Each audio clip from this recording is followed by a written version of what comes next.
Não sei porquê, mas sempre chove quando estou numa missão. Meu nome é Lan. Sou um assassino de guia. Meu alvo dessa vez é uma criança chamada KAW.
Ela me salvou. Ela não deve ter ideia de quem eu sou.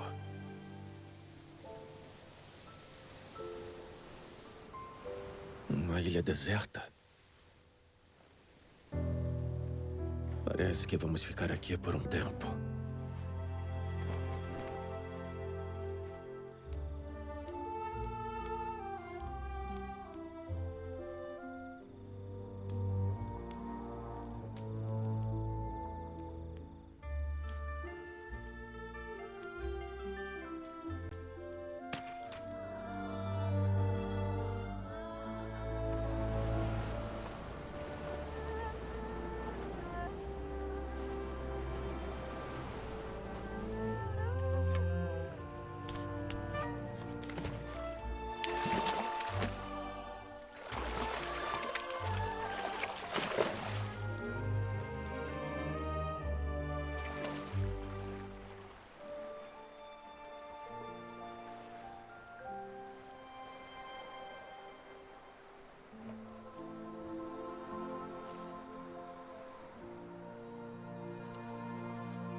Naquele dia eu percebi como estava vivendo nas sombras.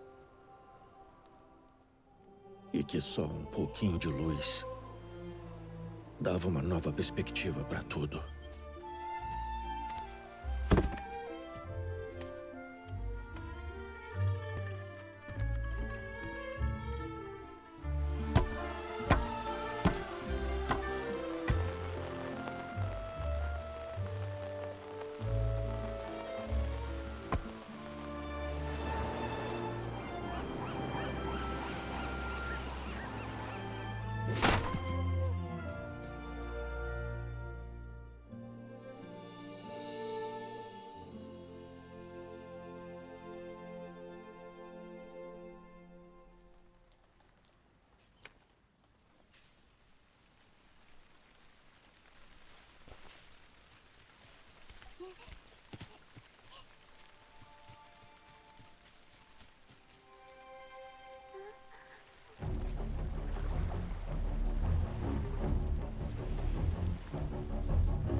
Eu matei inúmeras pessoas na minha vida. Já era hora de chegar a minha vez. Não é tão ruim. Mas me sinto exausto.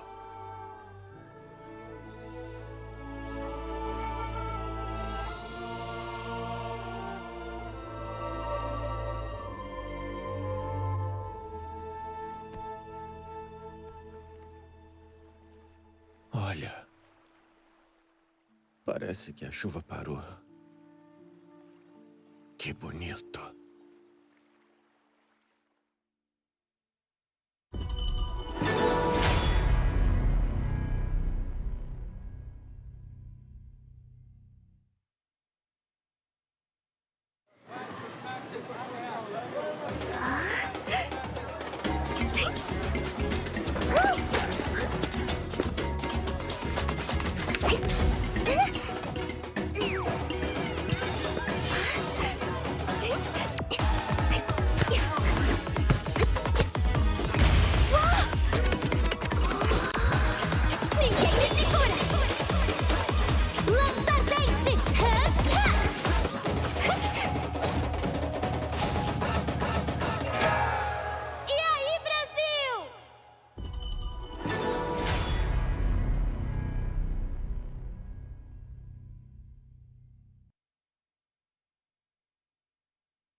Everybody's just surrounding impunity, and Nova are getting taken out as Da Chao using the teleportation over, but here remains.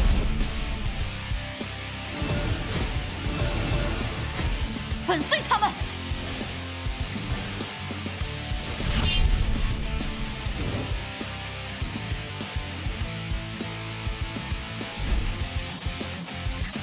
双枪会给出答案。 Oh, this burst damage from Marco Polo, this ultimate! 藏好了吗？ Double kill!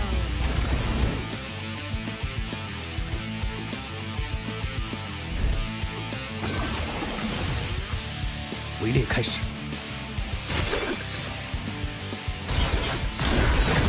要伤害那只花吗？ Getting the double kill! 贪生的困兽，逃不出猎手的伏击。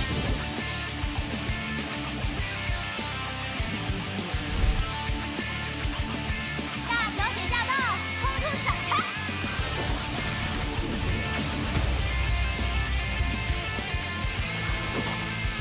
What is this happening here?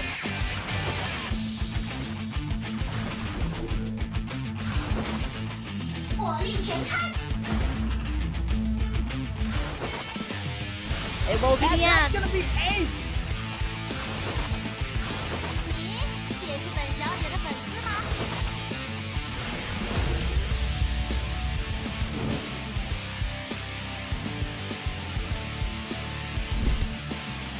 彼らの退路を断ちに向かう。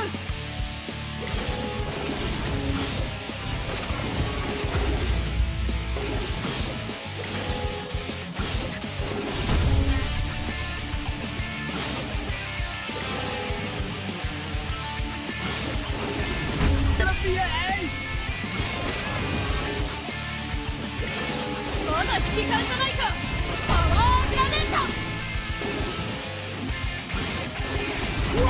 kill!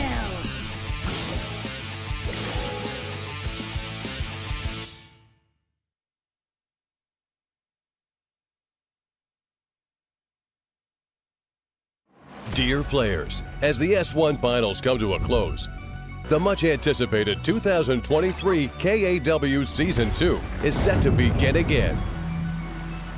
12 teams from Malaysia, Japan, Philippines, Korea, Myanmar, Laos, and Nepal will compete for a total of 500,000 yuan award over 25 match days. The first pentakill of the season, KAW, and there you go. The regular season will kick off on July 27th with 2 rounds. In the first round of the regular season, the 12 teams will be divided into 2 groups based on the S1 competition points. The top 6 teams in the Season 1 will directly enter Group A. The rest of the teams in S1 and the teams newly joined in S2 will enter Group B.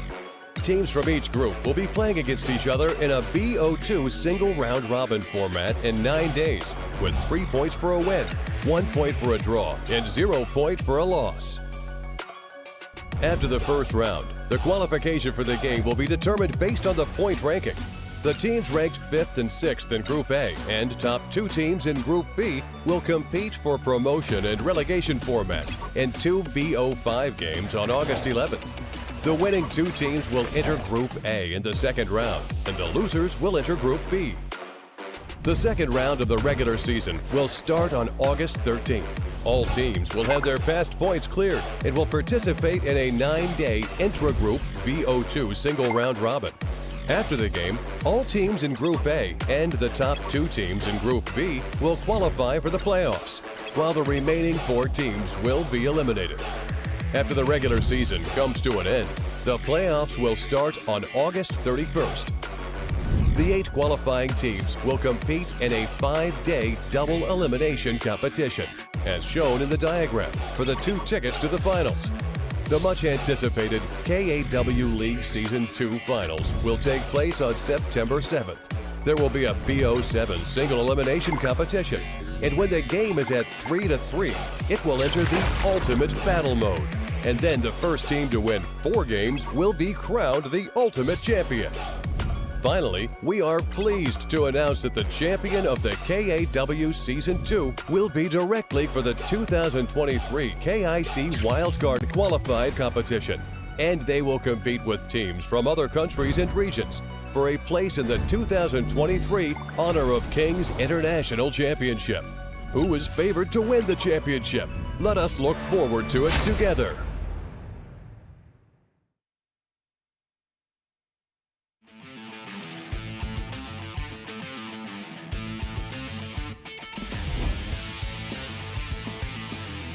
确认目标，出发！一击必应。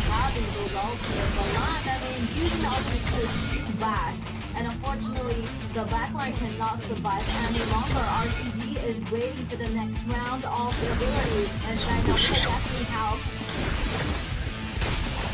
杀之猎刃，血的滋味。炉子碎了。 Gonna do some AoE damage, and they're gonna back over here. Here's Titan with the ultimate flashing in with the ultimate skill. Controlling 4 enemies of the PvP members, and here is Lady Sim with the shot in the face. 灭了他们！百发百中。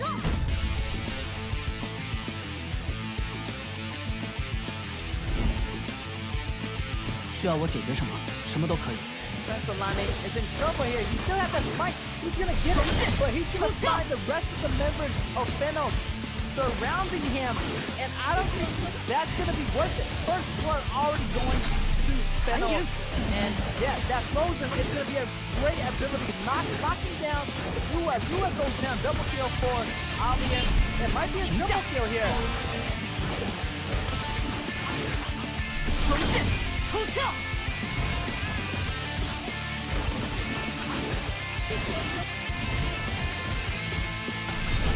击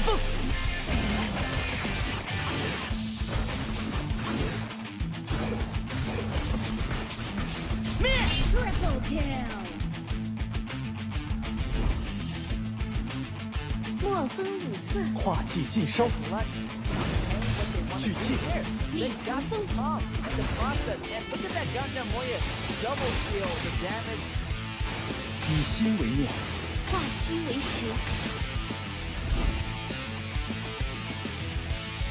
一起走花路吧。 And wow, multiple members go down. Arise getting so low. And he's almost getting taken out by strength and stability. And yes, and with the damage coming in from instantly, it will be good. 爱的星海。 Triple kill.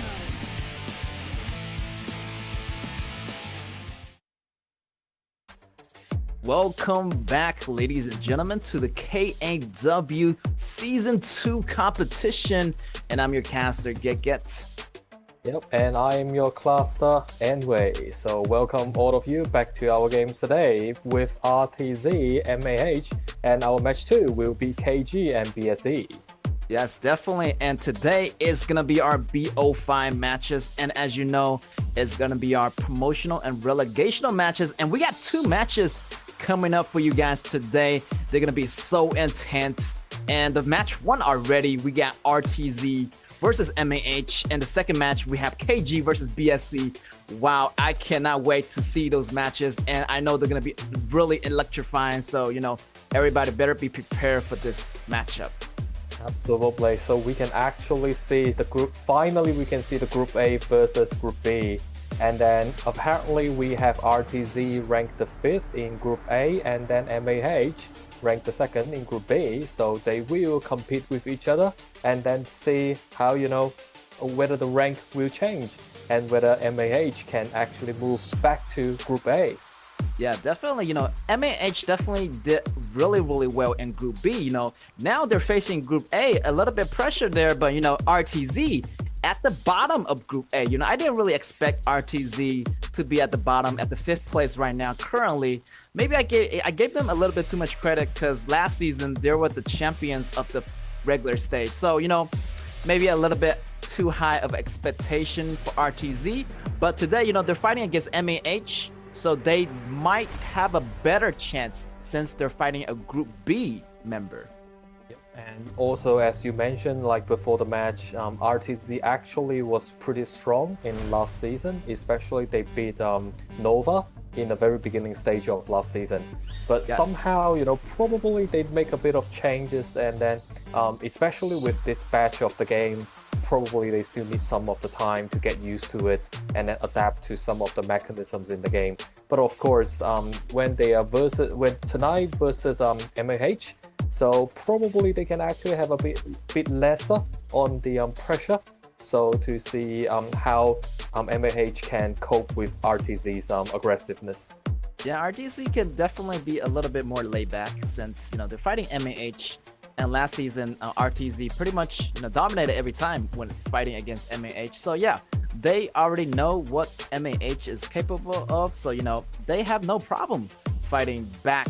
And they're going to feel a lot better fighting a team that they already know with. But since you say, you know, it's a new version, it's a new patch, definitely both sides still have to adapt to this new version. And I noticed a lot, you know, this new version, Assassins, you know, they're going to be a lot harder to take down your opponent since a lot has changed over the season. So yeah, you know, good luck to both of these teams. Exactly, especially like during this whole season in season 2, we do see the importance of warriors, and then we can actually check out the record boards for the game before today. So we do see now the first round of match records from RTZ. This is what they have done. Unfortunately, they haven't been winning matches a lot, but however, we do see some of the change they have been made to adjust to the new badge. Yeah, it seems like, you know, RTZ really tries hard. I mean, during their first match towards RCG, I feel like they were pretty close, but, you know, it's just so close that they didn't get the win. and such a pity. And another surprising fact, actually, Scars actually defeated RTZ. I thought, RTZ was better than that. So, that was surprising for me. Actually, Scars fighting back, reclaiming the spot, higher than RTZ. And obviously, Impunity, they ended with a tie, which, they almost got the win, but there's still I'm not so quite sure about RTZ. Maybe it's their composition. Something is still wrong with this composition so far. So, maybe work better on those compositions and they're going to have better of a chance winning. True. And also when I watch their games during this season, when the new patch came out for Season 2, we do see sometimes the games can end it in a very sudden period of time. So, when I look at RTZ and their performance, it feels like, they cannot control the game in a better manner during about 8 to 10 minutes. So sometimes when they lose a team fight during those period of time, they will actually got thrown over the sport. So probably tonight's game they can actually change a little bit and then to make it more stable during the 8 minutes 10 minutes mark. And then now we can see MAH's match records during this first stage of the games. And of course, we can see the only game that they lost to is BSE. Yeah, I feel like they do have a really outstanding record of this statistics. They only lost to BSE, as you mentioned.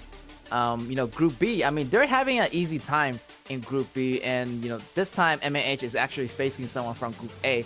And, this might be a good news or this might be a bad news. But, either way, MAH still have the better stats, but they're fighting against RTZ, one of their, rivals from Season 1. So I'm not sure what to make of here. On one side, you got MAH have absolutely great records. And on the other side, it's Group A.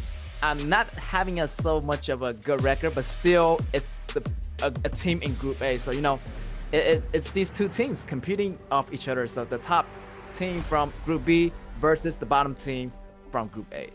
Yep. So we have RTZs, we have the jungler, He, and then Warrior. So from the Confront Nation, and then in the mid lanes Bean for support Shinhan, and then for ADC Marksman that's Sun. So the a very classic team lined up for RTZ tonight. And the thing is that probably we have to look at the mindset of the both teams, because we do have like a winning mindset from MAH and then to fight over RTZ's relatively weaker mindsets. And then for MAH, we have jungler AC, confront lanes Hua, and then mid lane JS, support Chuan, and then for ADC Ban. So we do want to see how Ban will act tonight when facing we're facing RTZ. Yeah, definitely. As you mentioned that MAH has a better mindset. Definitely, they've been winning a lot. So coming into this match, mentality-wise, definitely MAH got the better mindset going into this battle. RTZ, on the other hand, they're feeling a little bit, awkward because they've been losing a little bit, but they're still bouncing a bit. I would say RTZ still have the stability. I would say that 8 minutes to 10 minutes mid game, definitely they need to stabilize that phase where everything is gonna go wrong in a couple of seconds. So definitely work on your communications and don't fall behind at those crucial points. Yep, and also we don't really see both teams will actually hold on to the game to about 15 minutes when the Storm Dragon's out. However, for tonight, hopefully they can hold on to themselves, like hold on to the attitude, and then have a determination of winning tonight's game. Especially it's BO5 finally, so we can actually check on how deep the hero pools are for those teams. Yeah, definitely. I say RTZ have the better hero pool. Judging from last season's stats, I would say they have a lot of inventory, a lot of arsenals in their tactics and strategy. So comparing to the data right now, I feel like MAH does have the better numbers, But this is Group A. Group A definitely can have more competitions. So I'm just gonna wonder, like, what is gonna happen when a Group A team face a Group B team? So for now, we are entering the banning stage, and for RTZ, they know how strong warriors are in this batch of the game. So they put Byrons on top. So they also actually did their homework, because Hua actually used Byron in a very good way. And then the regular band for Senmoji, the Bomber Cat from the MAH side. So to avoid the some of the pokings from RTZ during the games. And then the second band place goes to Mayane, a very famous also Hua's hero to use during the other games. And then for MAH chose to ban Daqiao from the heroes. Yeah, I feel like RTZ did a great ban on that Byron. Because right now, Hua, he has a 100% winning rate using Byron. So definitely banning that out for that top laner is going to be essential for RTZ. But in the meantime, they're going to pick up that Zhao Jun for their jungler or their top laner. But Zhao Jun for RTZ has a good winning rate, actually, 67%. So RTZ always going to choose these high percent winning heroes. Definitely they want to bring them out in this early BO1, the first match. So winning that first match definitely means a lot for both teams. So whoever win the first match, they're gonna have that better mentality in going to the second match. Yep, true, that's exactly right. And then we can see for MAH they got Sun Bing, and also for KAW, very high mobility combination of heroes.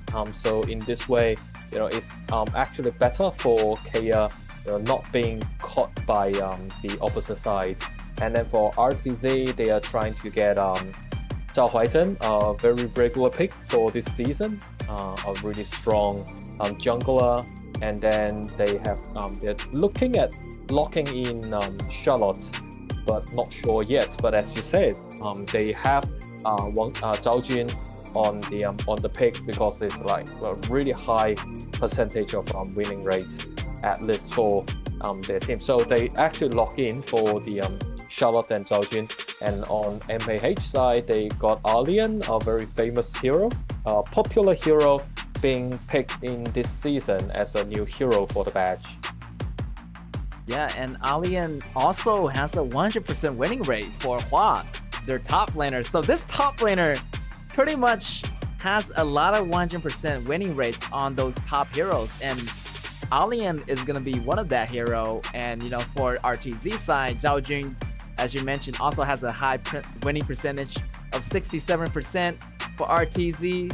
So yeah, RTZ is bringing the game, and they're gonna try their best, try to get this first win early. And I feel like they're still missing a marksman.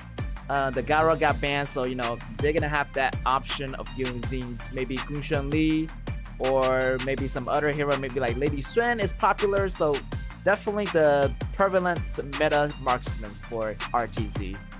Yep, it really depends on how MAH can deal with the ADC from the other side, because other than Lady Sun and then Gongsun Li, for Sun also use Alexio this season, which got also 100% winning rate. So probably we can see Alexio being picked out for RTZ during this first game.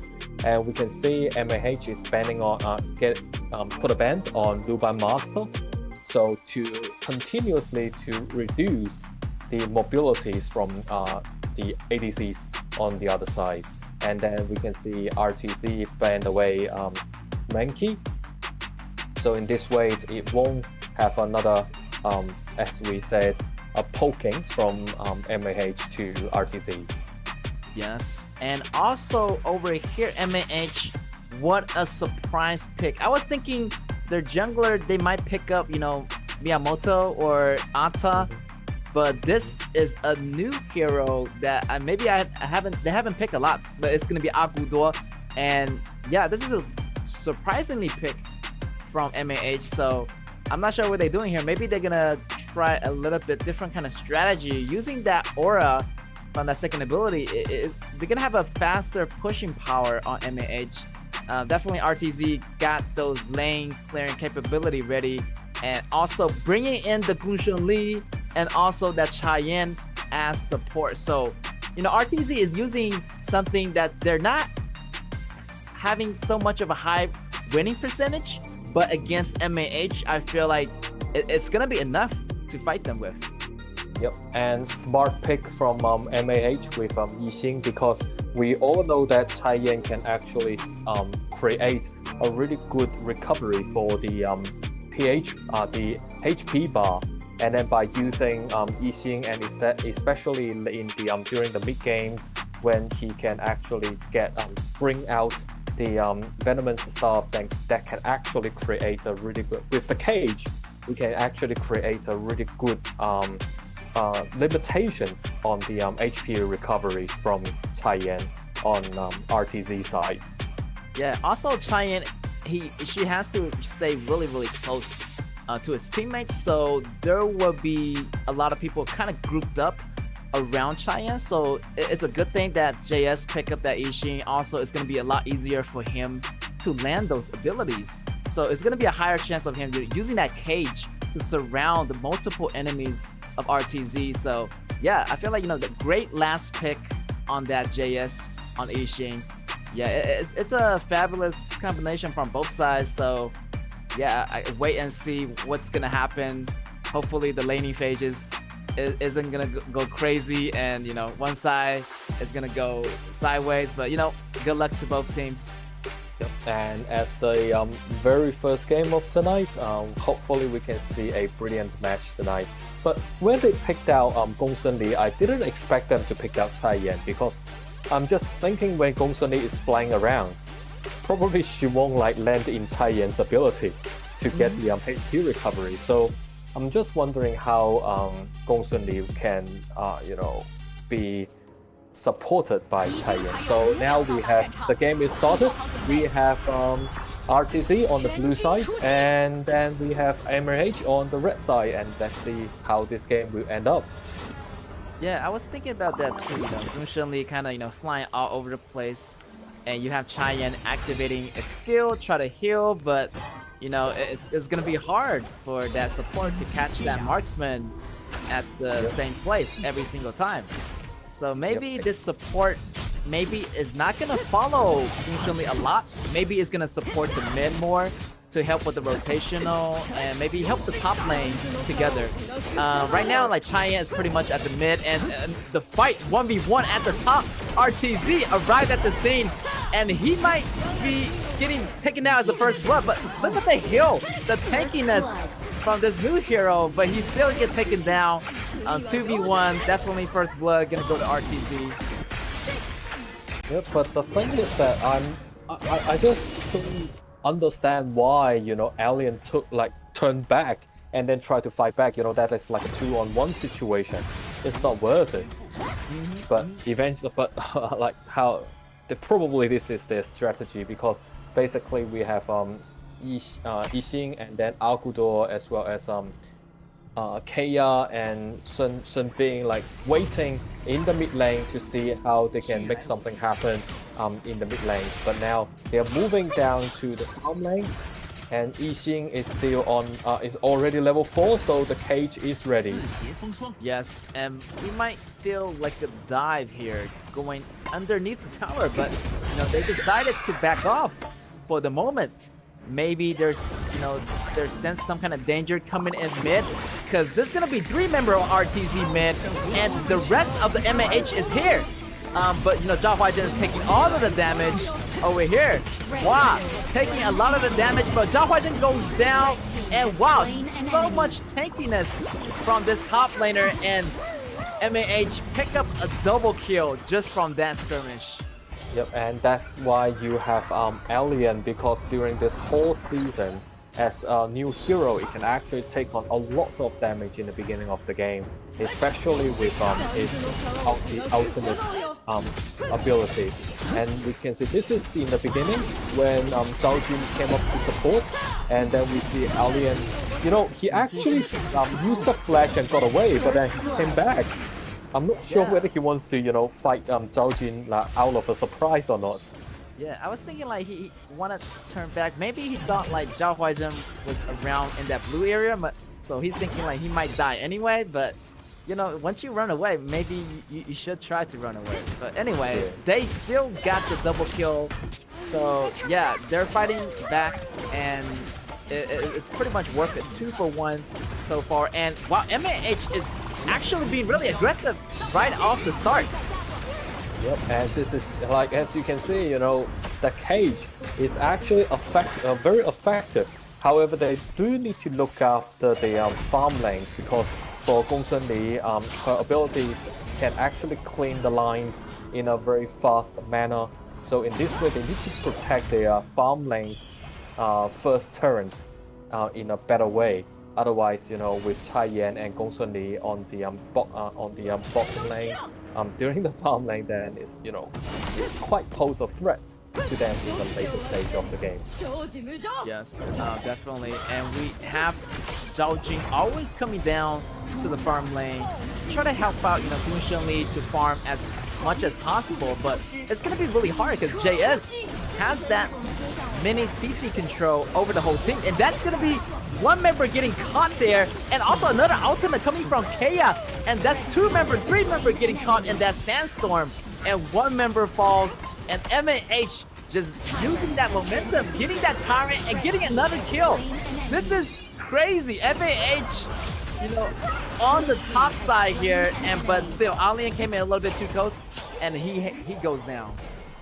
Wow, this is like, you know, surprisingly, you know, we don't really see MAH play in this kind of aggressive manner before, because they have always been playing steadily and slowly, and then to see how to manage to pull the game into a later stage. But if you look at tonight, like, especially with Alien, you know, Hua is playing really aggressively, and, you know, the way he's trying to, you know, get more kills is very obvious. Yes, and he's just rushing in there, and I feel like he just want to fight. Like, he just want to get the kill, and maybe it's a good thing. It serves as a distraction for, you know, MAH and RTZ. Just get distracted by Alien and use all the skills on him. So maybe that's what Hua intended to do. But right now, you know, it's working for MAH. Hopefully, you know, RTZ can bounce back from this. And now they're going to push on that bottom turret. And the initiation from Zhao Huaizhen definitely is going to take someone down. But the question is, who will get those kills? And marksmen get 1 kill, and their junglers get 1 kill. And then we have Yixing cage in Gongsun Li. However, you know, it's quite difficult to get the marksmen from a mage, like from a mid lane situation. So apparently they RTC fought back, and in the mid lane, Alien cannot get away. Alien's gone. You know, he's not gone yet, but now he is. But you know, well, he tried his very best. Yeah, so close. Like, I mean, he still has that flash, but maybe he's saving it for something else. But, you know, he knows that he's going down for sure, so definitely doesn't want to waste that flash, and that's gonna take another 1 to 20 seconds if he use it. But still, 1 tyrant for the MAH and 1 overlord for RTZ. But RTZ already got their go back from those kills, so yeah, everything's pretty much equalized right now. So depending on the next fight, who is gonna get that advantage? But I feel like RTZ still got the advantage because they already got that bottom tower. So let's see the skirmish. Wow, that is a hell of a fight, and then all the way, you know, scare RTZ out of the way. So apparently, but the problem is some of them use their ultimate. So with the next team fight, our MAH is actually in a weaker position. However, look at the cage. Like, the cage got 3 of the members from RTC in, and then with Akudun coming into the field, and as you can see, Taiyan's gone.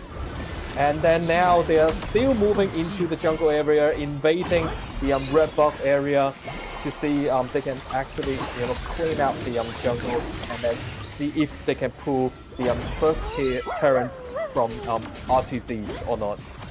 Yeah, I really like how JS got 3 members of RTZ, and that Agudor just throw that monster like a basketball, like a 3-point shot, and he landed like 3 enemies. He almost took down like, you know, Cheyenne and some of the other members of RTZ, but thankfully RTZ retreat pretty fast, and you know, able to use that ultimate from Cheyenne to save everybody's life. So definitely a devastating combo here from AC and JS.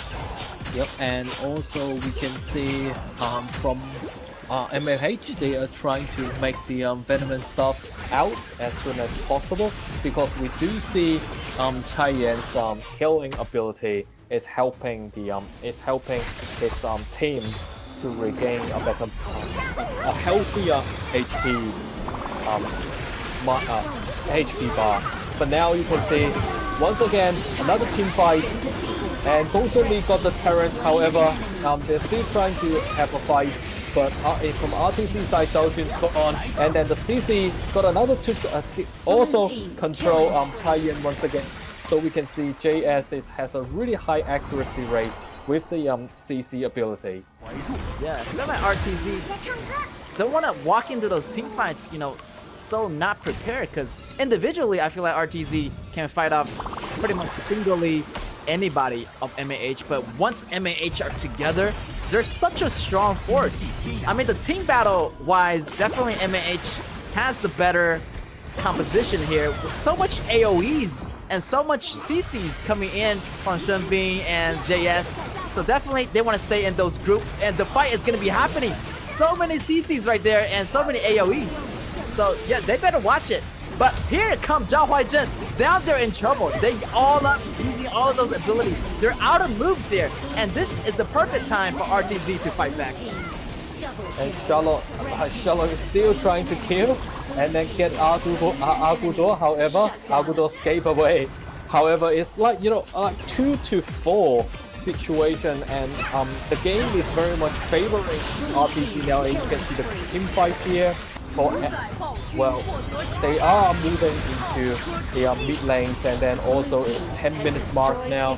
You know, it's really crucial for each team to look after their own team fight. Otherwise, you know, the game can end in a very sudden situation.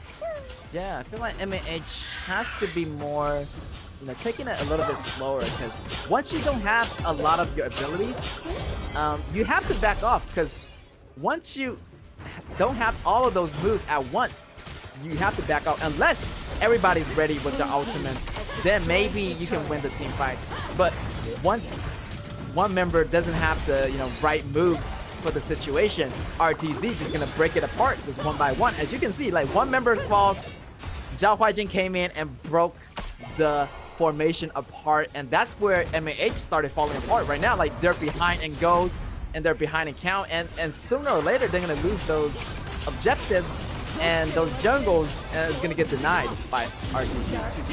Yep. And for RTC, we actually can see, you know, it's a really good experience from them, and you know, once now the cage is in, and once again we have a lot of CCs. However, Zhaojun broke the battlefield in half, and then all of a sudden AC and JS is gone, vanished to thin air, and then now we can see, you know, 5 of the members from RTC still can push the upper tower for the Highland turret.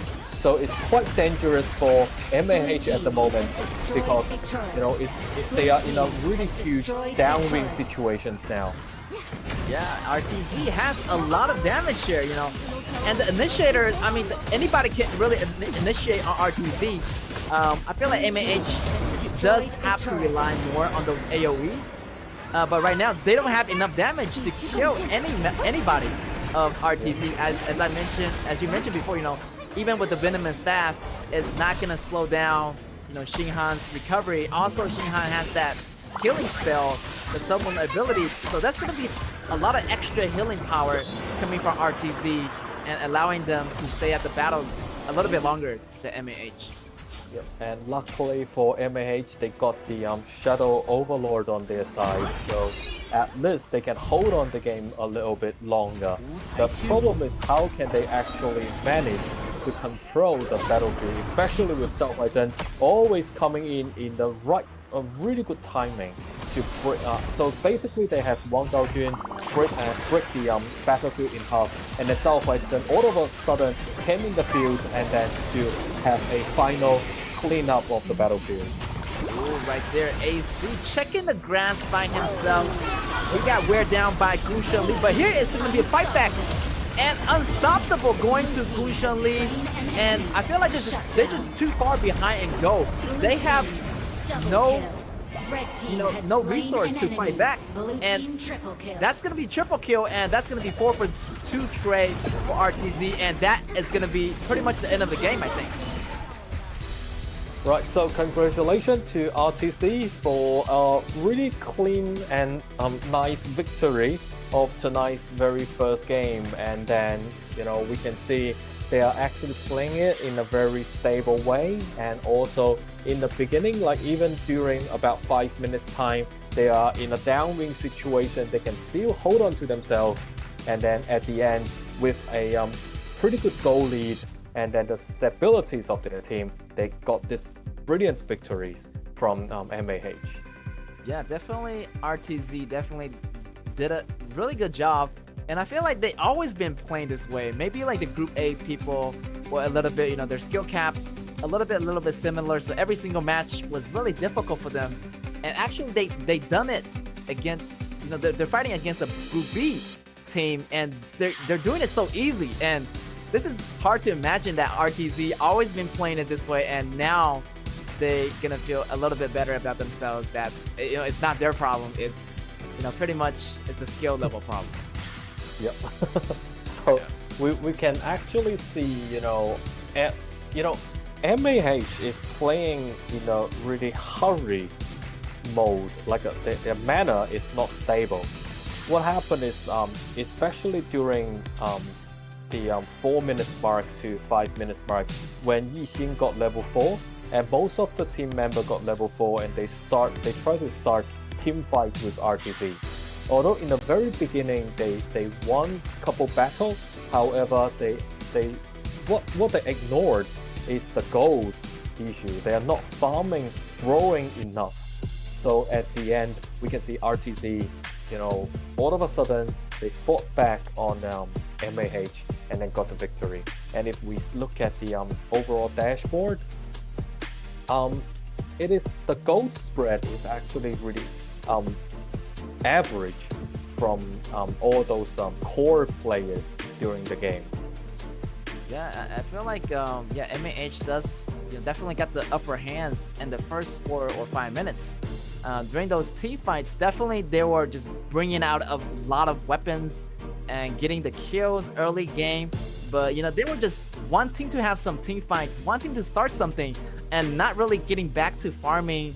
And RTZ over here, they realized that team fight wasn't the best way to win this battle, and they got back to farming. You can see like their goals is gonna be more significant on Charlotte, on the Zhao Huaizhen, on Gu Shenli. So those are the main damage, and they all got substantial amount of goals, maybe over 8k, and those pretty much are the damage dealers for RTZ, and MAH just didn't have the resource and the damage to take down those RTZ members. So in the end, MAH is left with defeat. So first game goes to RTZ, and yeah, RTZ is the more mature team over here, I would say. Yes. And then for MAH, they need to adjust themselves a little bit with their strategies against RTZ for tonight, because obviously we can see they're way too hurried during the game. And then for RTZ He, a really good congratulations to him with the MVP of tonight.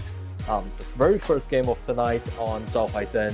A really good timing, as we can see during the game, when he is coming in directly from the jungle area and then basically clean out the all the core players and core damage creators from the MAH. tonight. Yeah, I remember like he did a lot of crowd control, and he's like always there in the front, like ready to start something, and definitely that triple kill at the very end, and just pretty much ended the MAH game. And right here, he has the initiation going in, and I feel like this wasn't the turning spot. Right now, they're still at the downwind situation right here, RTZ, but they actually farm and they group together. But I feel like MAH is always together. So you have Charlotte right here in the mid lanes farming, and you have like a 5v4 situation over here. But still, RTZ able to fight back with fewer members. And once that Charlotte came back, he was just over farm, and eventually RTZ got more goals, and that's gonna be more items and more damage, and MH just can't handle it at the end.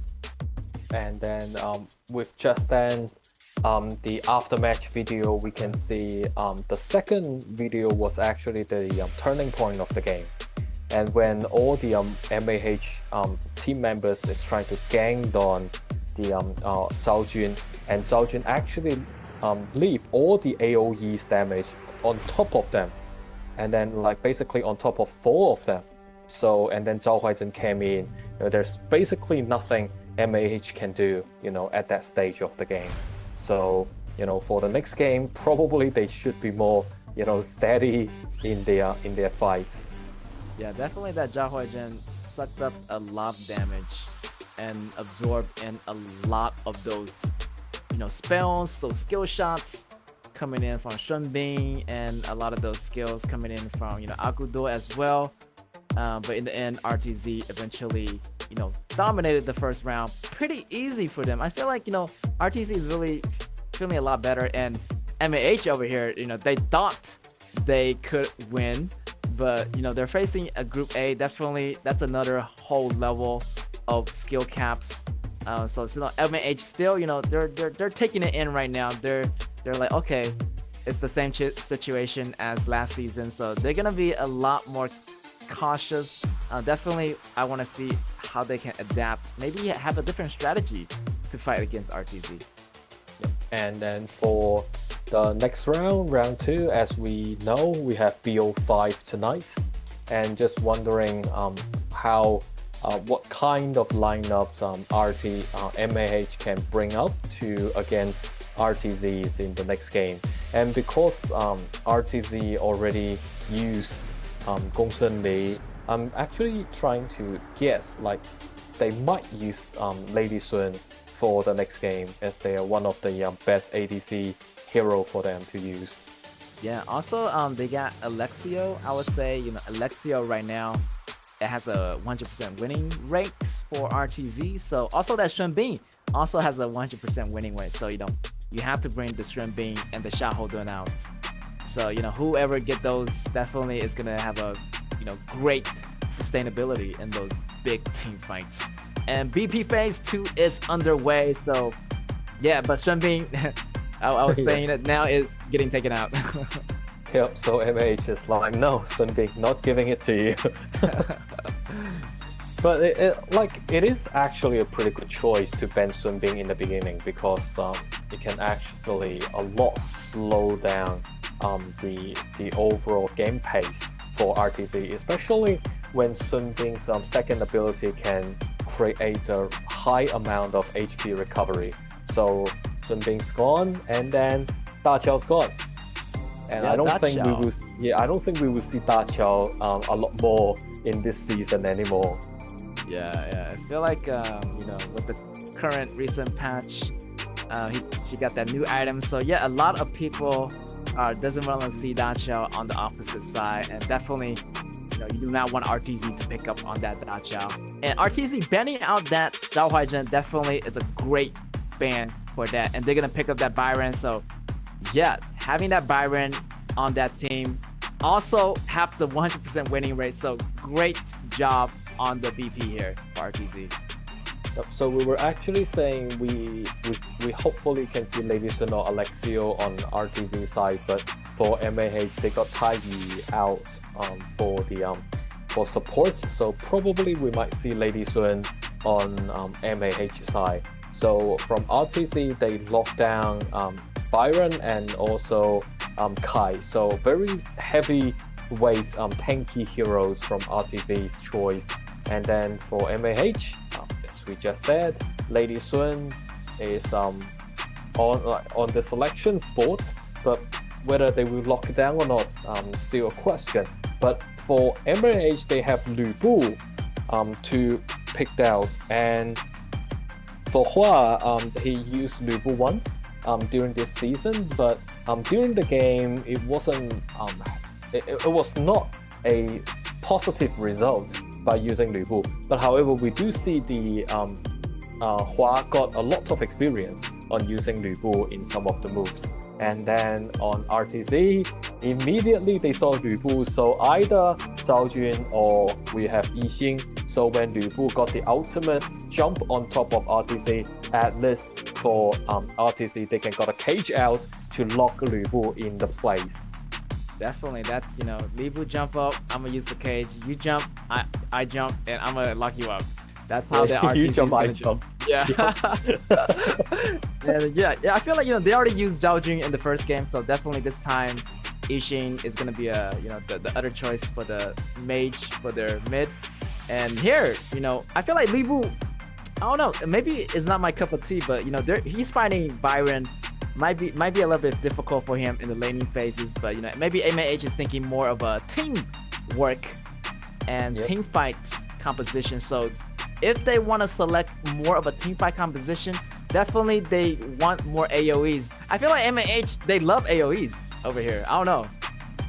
Yeah, like MAH always been picking up close on AoE and also CC heroes instead of those poking heroes like Mai, Shiranui, and then some other like Zhao Yun. Those kind of poking heroes we don't really see MAH picked out of the that much. And then for the second round of banning, MAH took Ming Shiyin out of the way, and then Luban Master out of the way. And then for RTZ, no place for Jin anymore, so Jin cannot jump in and then cut it into KAW, and then we don't have a Mankey pose a threat in the back row. But for MAH, they got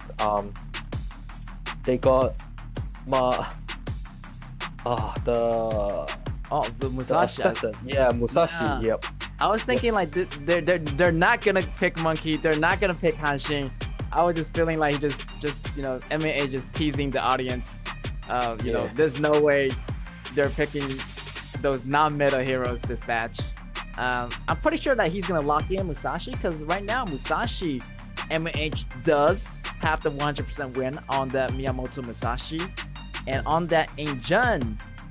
By the way, I feel like also it's another good choice besides Zhao Jun, and they're gonna pick up on that Injun. Definitely, maybe it's gonna have a longer hand to target the members of RTZ. But RTZ pick up the Mozi, so that's a lot of early harassments from Mozi. Yep. And so basically we can actually make a forecast of the game. For MAH, they will very much look at different opportunities to have Lu Bu and Musashi jump on top of RTZ, and then got Yingzheng and Lady Sun at the back, creating a long-range damage to RTZ. So we will see what this kind of strategy can help MAH tonight for the second game. But also in the laning phase, RTC probably they will start a lot of fights, especially when they have such a tanky heroes to help them with it. Yeah, I feel like Mozi it was an okay pick. Definitely is gonna slow down the rhythm of the side of MAH, because that second ability by Mozi is super annoying. So one of the most annoying skills in the game, and let's see how's it gonna happen. MAH on the left on the blue, and RTZ on the right on the red. And RTZ, they try to start off the game 3 men in the middle end, but the same thing over here on MAH, but they want to go back to their perspective lanes and really try to get those farms as much as possible. Yep, and we do see the annoying Mozi is helping out. Yeah, this is the cannon from Mozi is extremely annoying. And then on the confront lanes, we can see that is the disadvantage from Lu Bu when fighting Byron in the laning phase. And unfortunately, Lu Bu got his flash out, so he will be in a downwind situation start from now. Yeah, maybe Li Bu in the late game is gonna be a lot better, but it's gonna be really hard to build up those resources. And you know, maybe RTZ is not looking for a late game. They maybe want to end the game midway. So definitely you do not want that Lady Swen to get more powerful. Also, you know, that Li Bu is gonna be pretty scary scaling into the late games. So for RTZ, the best thing for them to do is to keep the gold from MAH as low as possible. So Lu Bu won't have the items to have a better protective mechanism, and then also to maintain Musashi in a low gold as well. So in this way, RTZ will actually have a really good advantages in ambushing the MAH in the game. Yeah, I feel like MAH does have a hard time reaching Kaya. I mean, maybe AC jumps on Kaya, Musashi jumps on Kaya, and Hua jumps on Kaya, but you still have Mozi with the ultimate and also the cage from Yixing. And definitely you don't want to use that ultimate on Kai. Once he uses ultimate, I feel like Musashi, you can't really touch him. Yep. And you see you know what we can see at the moment from MAH is they cannot actually deal with Mozi in an effective way. And then for Byron, luckily he escaped it.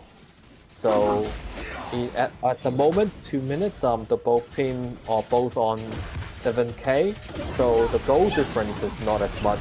And then we have Tai Yi jump on it, and then Mozi came in the place, but somehow, you know, Tai Yi got taken away by Kaya, and that is the first blood.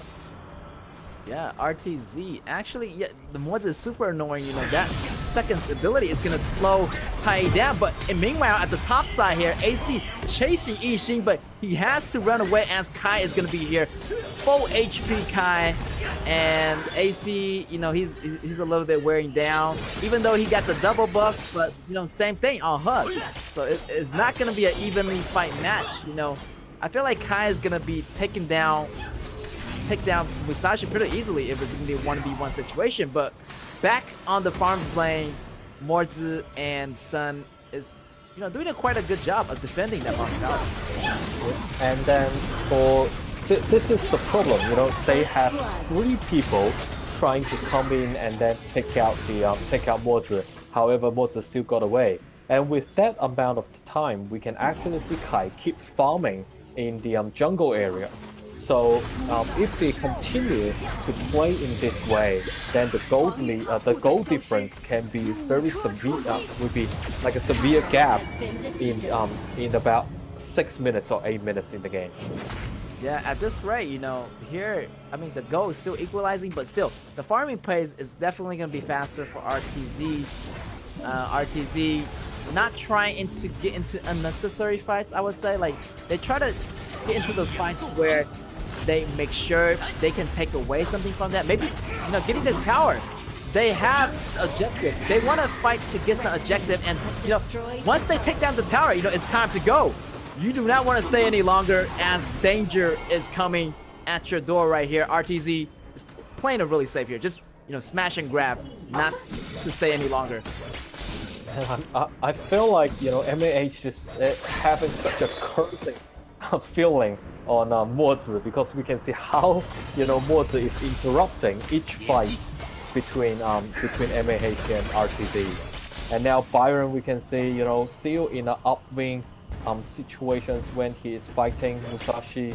So basically, the very first Terrans from MAH will be destroyed from the confront lanes. And then also, if we look at the farm lanes, also the towers, the turret is gone, and they are looking at their next target, which is the mid lane turret. Yes, and now everybody just gathered, and great timing. Bottom lane gone, top lane gone. and the jungle of the blue area is going to be wide open here, and you have the free rotation coming in. KAW is going to go pretty much join the battle. Here's the jump here, but the ultimate coming out from Mozi is not going to be enough. Ribu goes down, and that's what you do not want to do. Maybe MAH, if they want to engage, they want to engage at the same time. But if you're engaging one by one, you're just pretty much going to fall because you do not have the resource to fight RTZ at the moment. And also you can see how Mozi saving the ultimates for Lu Bu. So when Lu Bu jump, Mozi immediately use the ultimate, and that is such a disadvantage from Lu Bu in this stage. And also we can see the series of RTZ is actually becoming more effective when they're having a team fight with MAH.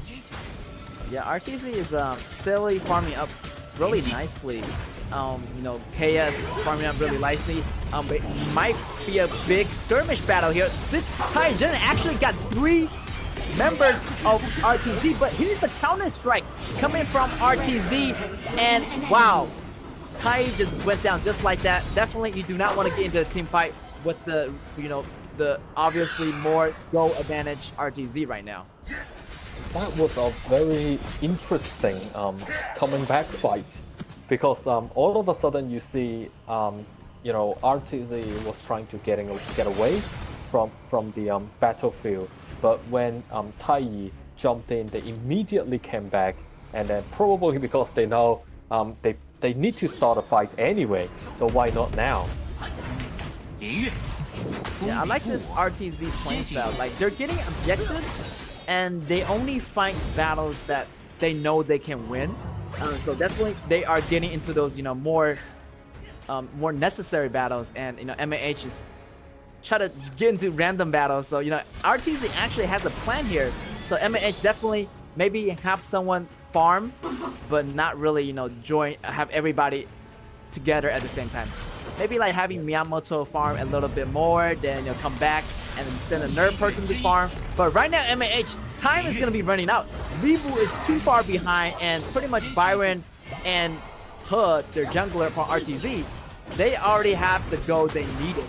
So yeah, time is going to be clicking for MAH. Yep, and we can see, although Ribu is in a hurry, then you know, nothing still for him to do.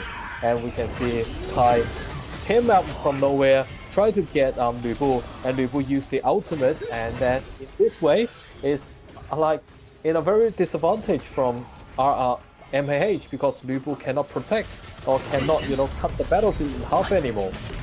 Yeah, I feel like he's just using the ultimate just to escape away. Yeah, and yeah, definitely. Maybe that's not the best situation that MAH want to be in. And here is going to be the Tyrant, and it's going to grant RTZ the arrival buff if they want to take that down. But actually, they actually going for that tower. This is what I'm talking about. RTZ, you know, they know the priorities. The priority is going to be the tower, is going to be the obvious target. Tyrant, you can save that for later. Obviously, once you get the turret, you're gonna have more map control, and getting the Tyrant is pretty much, you know, taking it for free. And RTZ definitely know what they're doing here. And in a few moments, I feel like, you know, they're gonna be at their doorsteps, at their base of MAH. So yeah, MAH has to do something here. And we can actually see RTZ is really organizing, and like they are. As you know, as you mentioned, their priority is very clear. And then now you can see Lu Bu is only 5k compared with Byron's 7.5k. Then it's, you know, for Lu Bu is way too weak to bear any kind of damage from the opposite side from RTZ. So this will be a huge problem. And if you look at Miyamoto, also, you know, 6.1k, not enough to take on the damage. So this will be in a huge downwind for MAH. Yes, here's the Dragon battle. Blue team getting the tournament, but the battle might be a little bit not looking too good for MAH. But the blue team, you managed to get the damage on RTZ's son. But I know that most of the members of RTZ were separated. But here's the Taijin ultimate. But Ben is going to be going down. But they are back, you know, grouping up after getting the Overlord, they came back. They got their main power back. That's how they able to defeat MAH. I bet MAH does have the small chance here, but RTZ was losing some of its members. Yep, and then for RTZ, they need to maintain their advantages on each lane. So they should actually bring the minions way deeper, closer to the high ground turret. And now we can see they're trying to get the Shadow Overlord at 11 minutes. So it looks quite effectively. And then they will have the Vanguard to help them with, the Overlord has been defeated, so they have the Vanguard to help them on each lane. And now we might see, as you just mentioned before, probably RTZ will be at the doorsteps of MAH in any punting moment. Yeah, once they start a great team fight, as long one member falls for MAH, I'm pretty sure maybe Libu is gonna fall first. If he do decide to go with the ultimate, he's gonna get locked down. He can't jump out of that cage here. Yeah, he is gonna be in trouble here. Wow, the damage is coming in from RTZ. It hurts a lot, and Libu barely survived that, and so he has to go back and recover here. Yep, that's significant damage. But also, if you look at the items board, the problem is for Lu Bu, he is still trying to, create those kind of damaging items. But it's not enough for them to take on the damage from RTZ. So Lu Bu should really, create some defensive items instead of those damaging items. Yes, but right now it's the 12 minute into the game. Maybe a little bit too late here, but wow, RTZ still have that major goalie here, but still, I feel like MAH still does have the chance to bounce back here if they can manage to clear out those dragons and having, more farms here. They can bring this back. They still have the late game advantage, but how long can they hold on here? RTZ is already at the doorstep with the Vanguard, and I feel like that Injun, he's gonna get locked in, and everybody is gonna get blasted. I don't think he has the ultimate. He has it available, but it's not gonna be enough. And the ultimate coming from Woods is gonna control some of the members of MAH, and RTZ getting a 2-for-1 from that battle here. And then apparently Miyamoto Musashi's gone, and then Lubu's gone. So basically 2 tanks, 2 warriors got took out by RTZ. However, what's fortunate is they still, for MAH, still got Lady Sun, and then for Yingzheng, they can always clean the minions in a really quick manner. So in this way, they can still protect the high ground turret. So as Get just said, they actually do have a chance to fight back during the game, especially in the late game stage. And the game is about to hit the 15-minute mark, and we do want to see how MAH can fight back. And then now we can see RTZ all of a sudden came in and then kited it out of the way. Lubu jumped in the field, however, got control, got CC, and then we see Kaya keep fighting back. However, Kaya's gone because Musashi's jumped top of her. Such a wonderful play from MAH, and from RTZ, they are in a deep trouble now because MAH is fighting back now in this stage of the game. Yeah, late game, definitely Libu is going to be a monster.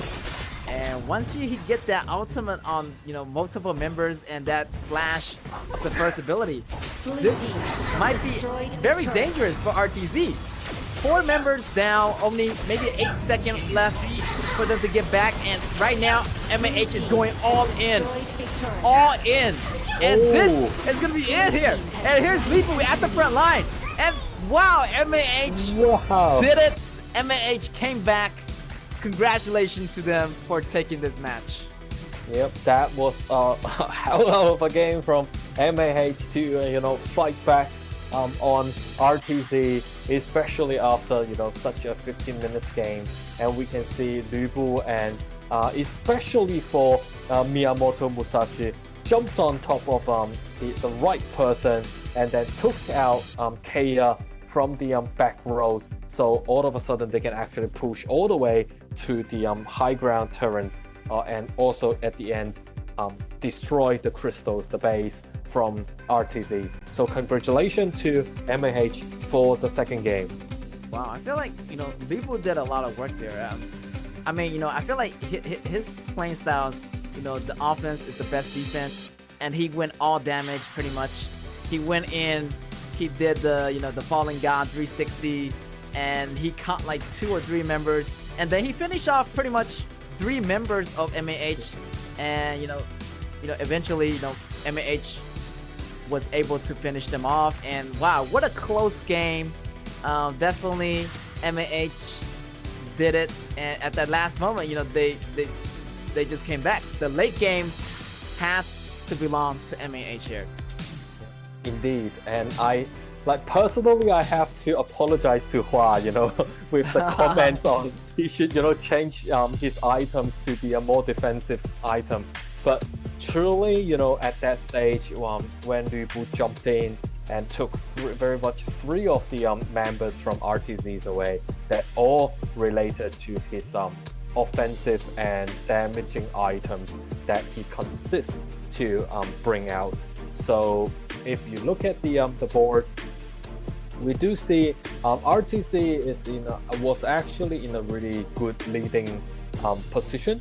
But however, when the gold continue to grow from MAH side, especially after they can have better opportunity to farm a little bit, so at the end, with the damage from Lady Sun and Ying Zheng, as well as how Musashi and Lu Bu jump on top of RTZ, so all the game ended in very much a sudden. So yeah, pretty much. And also, Lu Bu actually did bought some protective armor, but just a little bit, just in case, because there's like 3 physical damage on RTZ side, so that kind of helped him sustain through the mid game. And once the late game come, he just let go of everything, and he just jumped on top of RTZ. Like, he doesn't care, the Miyamoto jump, he's gonna jump also. So definitely great work, teamwork on MAH. So like RTZ, they have to be very careful, because we can see, well, MVP goes to Hua, Lu Bu. So congratulations to Hua.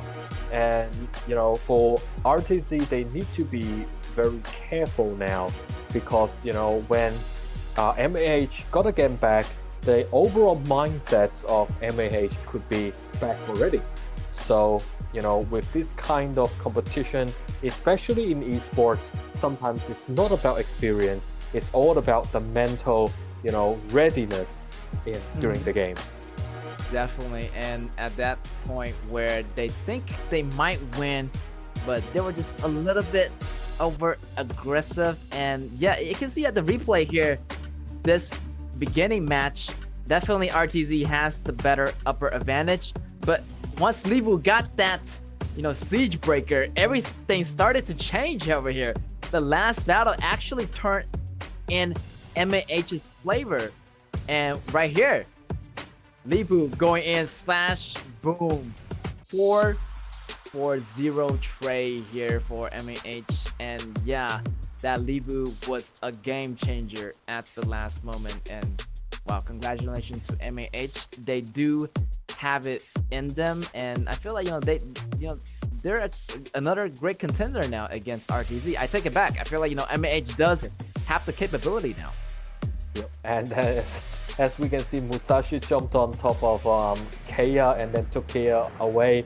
Lu Bu just kicked in the field, like yes, shotgun too, and then took away others. So in this way, I mentioned, probably RTC, they need to consider what kind of lineup they should bring up for the next game. And then also in this way, we can actually check on how the hero pool will be like for MAH.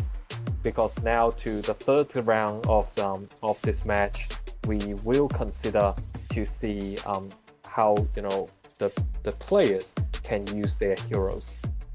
Yeah, it's gonna be round 3. Definitely, we're gonna see a much more different heroes because their hero pool is gonna be a little bit limited. All those heroes you see here, they cannot use it again on their respective sides, so they only can use that hero once during this series, and it's gonna be a global ban pick. So yeah, you have to choose your composition very carefully. And I feel like there's gonna be more matches. I feel like it's gonna be a round 3, round 4, and maybe even possibly a round 5. A real BO5 for tonight. Yeah. And also you can see with RTC's ADC pick, if MAH put a ban on Alexio and then also on Lady Sun, then RTZ will left with very much Direnjie as one of their most familiar heroes to play with. Yeah, I feel like right now both sides got KA, so KA is pretty much out. Lady Sun's only been picking up by MAH, so RTZ still have the options to pick that up. Also, Gunshan Li is gonna be another option for MAH to pick up. So a lot of shooters here. Also, Direnjie served as a great backup option, for either side if they want to go with that in case their favorite hero get banned out. But here we are at our game number 3, RTZ versus MAH, and Zhao Huaijun is gonna be the first one to go. So yeah, RTZ does not want MAH to get that meta hero, and yeah, Shenmunxi also getting taken out. Great, no surprises there. Yep, no surprises. And I don't think we will see Shenmunxi and Zhao Huaijun for the rest of the night. So Yes. yeah. And then Kai's out, and in this way they can actually avoid MAH to pick on some of the tanky heroes. And then for MAH continue to put a ban on Sun Bing. And Yes. also a very regular ban on RTZ. Definitely, Shenbing is the regular customer at the band. He's always Yeah. there, and you can see him getting banned mostly 9 out of 10 every single round. But over here, RTZ, interesting pick. I'm thinking maybe they're gonna go with Huanzhong or Luban number 7. So I'm not sure yet, but still, MAH does have the option to pick up those heroes themselves. But I'm not sure what MAH is gonna think. Yeah, so once you see Luban Master, you either will see a father and son compositions or like a 2 old school compositions. But for MAH, they got Xiang Yu and then got Jing on jungle. But for me, I thought MAH might use Da Qiao, but obviously with those 2 pick, if they locked into those 2 heroes, which they did, I don't think we will see Da Qiao on the MAH side. Yes, and maybe Da Qiao is not going to get picked up on RTZ, but instead, like you said, the father and son combo is going to be there. It's either going to be the father and son, or it's going to be the father and grandpa, which the grandpa is going to be Huanzhong. So yeah, it's going to be cool to see either of those marksmen getting picked up. And I feel like RTZ is pretty good with the strategy. They've been using Luban Master for a very long time. I know in season 1 they've been using it, and in addition, Jing Chan is going to be adding to the mix. And yeah, that Jing Chan is super dangerous, and that Jing Chan pretty much is a counter for that assassin Jing. So yeah, great pick here on the strategies on RTZ. And also for Jing Chan in the laning phase, especially very much in the very beginning 3 minutes, when Jing Chan can clean the mid lanes in a really fast pace, especially with the first ability, then with the second ability, and then he can move immediately to support the confront lane when he's level 2. So it might pose a really huge threat to Xiang Yu on the confront lane. And on MAH side, they picked out Zhongkui. So in this way, probably Zhongkui can use the hook to actually hook Luban number 7 from his father during the game. And That's then right.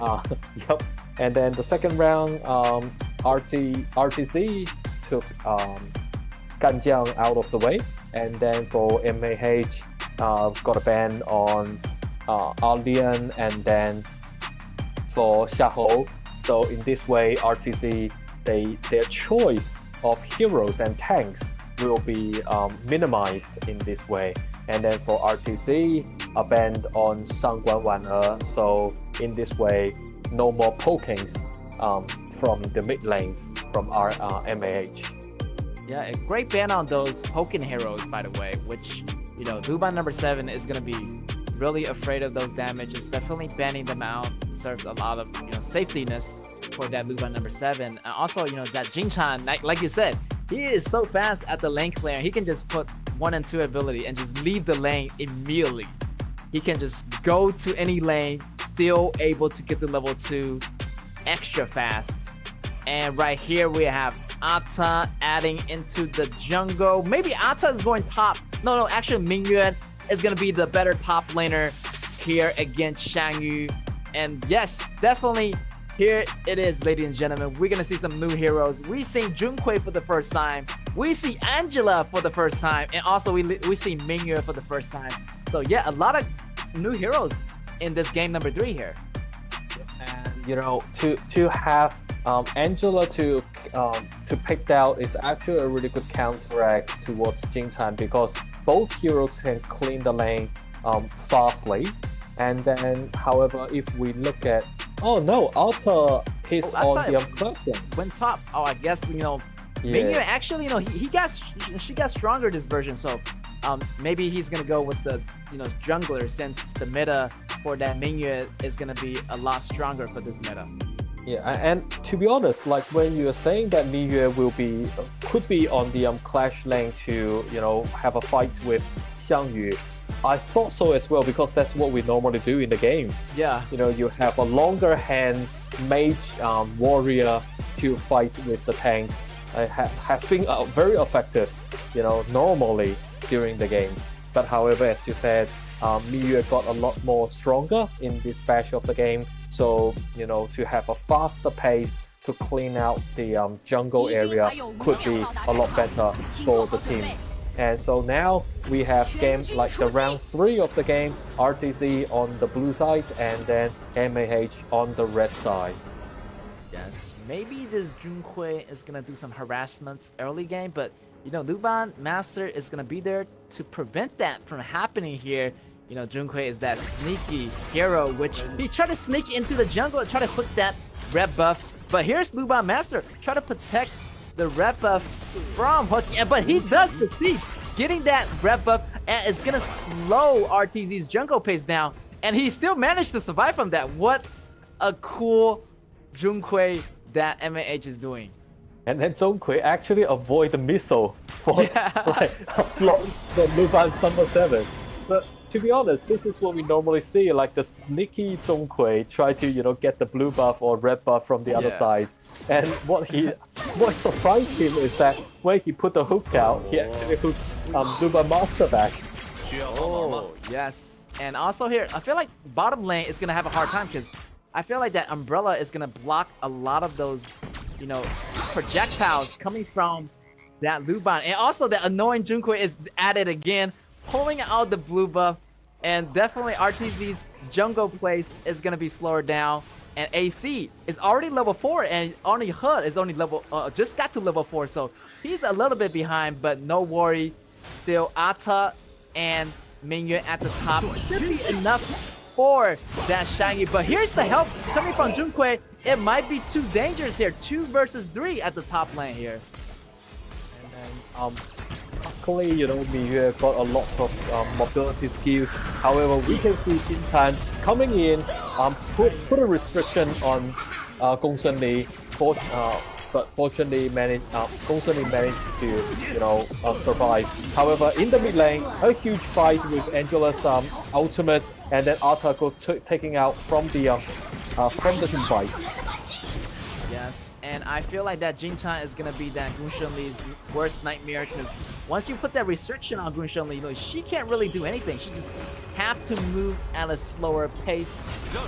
But the first one, that replay, you can see, actually there's a numbers advantage for MAH. So definitely, maybe RTZ really want to get back to farming and not engage into team fights. But Junkui already did a good job slowing Mingyue down a little bit. So even that little bit, it counts. And MAH has the lead at the moment.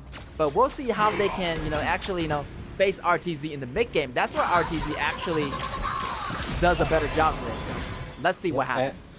And the advantages from RTZ is still with Jin Chan, because Jin Chan can create really good restrictions either on the Gongsun Li or on Jing. But the problem is that in the middle stage of the game, that Jin Chan can be really weak and vulnerable. So he needs to be really careful during the mid game. Yeah, I really like how RTZ player just sitting at the couch, wearing the shorts and just showing their legs, and relaxing, playing the game at the couch with friends. And so yeah, they're really much relaxed, and hopefully they can win this game back and actually bring their team some honor here. All right. For Tron on MAH side, he needs to increase his accuracy for Zhongkui. But Zhongkui got locked down, and then Zhongkui is gone during the team fight. However, got Xiangyu pushed them out of back then. But however, the RTZ still managed to destroy the very first turret from the bot lane, and then also they managed to take out the turret, so they have better damage at the moment, especially with the turret's buff. Yeah, that Junkui, I feel like if he does do something, make sure he has that better accuracy. If not, once you miss your hook, you're pretty much in a really awkward position. Like, you can't really much do anything. But here, it's gonna be him landing that hook and getting the stun on that Shen, and Ata just falls just like that. So having that accuracy is so important for the whole team here for MAH. Yep. So if Tron can manage to improve his accuracy during the game, then he can definitely create a threat, which is good. He just need to get Jin Chan in, and Jin Chan's out. However, he's gone, but doesn't matter. To have support switch with a mid laner. However, now we can see a lot of things happening, 2-2 situation, but for MAH still in the leading position. Yeah, MAH actually, doing really well with that Junkui and just picking off RTZ's members one by one. But you have to watch out here. Luban already have that Shadow Ripper, and Luban number 7 is continuously getting stronger every moment. So once that late game comes, I feel like even those tanks or those assassins are not going to survive Luban number 7's attack. So definitely Luban number 7 is a huge threat to MAH, and maybe that Junkui want to target that Luban number 7, but it's going to be a lot harder with Luban Master at its side. Yep. So probably what MAH can do is that using not just the sneaky Zhongkui, but also we should see more of a sneaky Angela to create a lot more damage to Luban number 7. And this is the game. This is the team fight just happened. Yeah, I feel like Angela does have that full combo if he does want to kill Luban number 7. He can do it pretty easily, but he has to wait at the right time. And definitely, yeah, if he can land those abilities, great. The combos is going to follow up with the MAH, and if everything lands, yeah, Luban number 7 is going to go down pretty easily. And still, MAH does have a little bit kind of lead here, and all thanks to that Junkui in the beginning. Yep. And then for Gongsun Li, we can, and Ata just jumped right into everyone from MAH. However, with Angela's ultimate at the back helping a lot of her teammates, but at the end, for Miyue, a really great immunity from Miyue's ultimate and escape away from the battlefield. So we have Zhongkui out. That is basically the only person who got killed during the game, during the team fight. Yeah, I feel like Junkoi going down is okay. Right now, like they're pretty much reviving pretty quickly. But once they move into that 8 minutes mark, it's gonna be dangerous because once one of your teammates goes down, it's gonna take longer for them to come back into the battlefield again. Yeah, that was a cool battle here by RTZ. You know, Ata jumping into like 3 or 4 enemies. He just fearless, taking all the damage, and also Mingyue also taking some damages and trying to do a hit and run situation. So a little bit strategy RTZ here. They want to actually do a little bit damage and backing out, and having Luban to finish off pretty much the rest of the members of MAH. But MAH over here, you know, they're doing it really nicely, defending their territory and not letting RTZ coming out of this mid lane, and everybody just fighting for this mid lane tower. Maybe they should go a different route, go to other lanes. Maybe that's gonna be a better option for them. I think MAH just heard your suggestion, and then they are now in the confront lane. However, for RTZ, they still try to start the fight, and especially with Ata invading the jungle and also Just Stand Mingyue in the mid lane. So, you know, for MAH, what they can do is to try to farm in a more steady way, and then get Zhongkui ready to, you know, make some sneaky actions to RTZ. Yes, and I feel like a huge fight is about to happen. Everybody just waiting in the grass, but still RTZ is not letting go of this tower. And what a close hook here, almost getting Luban number 7, but it was not enough. And both teams just still try to test each other out. And but you know, if I was Junkoi, definitely not to hook that tank. And it's gonna be bad if he does, and it's gonna be another fight here pretty much soon or later. RTZ maybe not going in, but he just walked by a huge tank here. I'm not sure like RTZ knows that Shangyu is in the grass, but it might be dangerous for Luban number 7 here. Yeah, and then what happened is they, like for RTZ, they need to use Mingyue smartly, because Mingyue has always been a really good hero to, you know, do some sneaky actions to bring the minions to the opposite turrets and destroy some of the turrets. So they should use Mingyue in a smarter way. Yes, and I feel like, you know, Mingyue has to do something, maybe push the lane more. I mean, Mingyue late game is not going to be that effective here. Here it's going to be Junkoi coming in, Mingyue getting another kill. So yeah, definitely that Mingyue has a lot of damage right now in his mid game, and that's where Mingyue is mostly likely to be the most powerful hero. And that early game also, you know, that snowball always rolling for him. 8.6k for Mingyue, and yeah, 8.8k for that Jing. But Jing haven't got a single kill yet, but still, Jing just waiting for the right timing. And for Zhongkui, the interesting problem for Zhongkui is actually the summoner skill Zhongkui picked is flash. But normally when we are playing Zhongkui, we normally will have the stun with us. Yes. And yeah, I feel like he just trying to get the extra distance, try to get Luban number 7. But once he get Luban number 7, it might be a little bit difficult because he might have that flash right away. So maybe having that stun is a little bit better here. But I'm not sure what MAH might be thinking. Maybe another trick is that maybe he go with a hook and have, you know, Angela follow with the damage. So yeah, a lot of different options could be available for MAH. But right now, that Luban is gonna get a lot more powerful here. Already getting those Ermo Pierce, and somebody has to stop Luban. And here it is, the big fight happening. 1 versus 1, 1-3-1. The Luban getting quick but flash over the walls and getting the counter kill on Junkoi. And definitely Luban number 7 is doing a lot of those damage. 73% out of that whole battle. Great job here for RTG. So this is what happened because Luban got such a goal lead in the game compared with Gongsun Li. And then nobody can actually stop Luban from the protection of his father. But obviously, Jing jumped in and then took Luban out of the way, and then Jing Chan's out as well.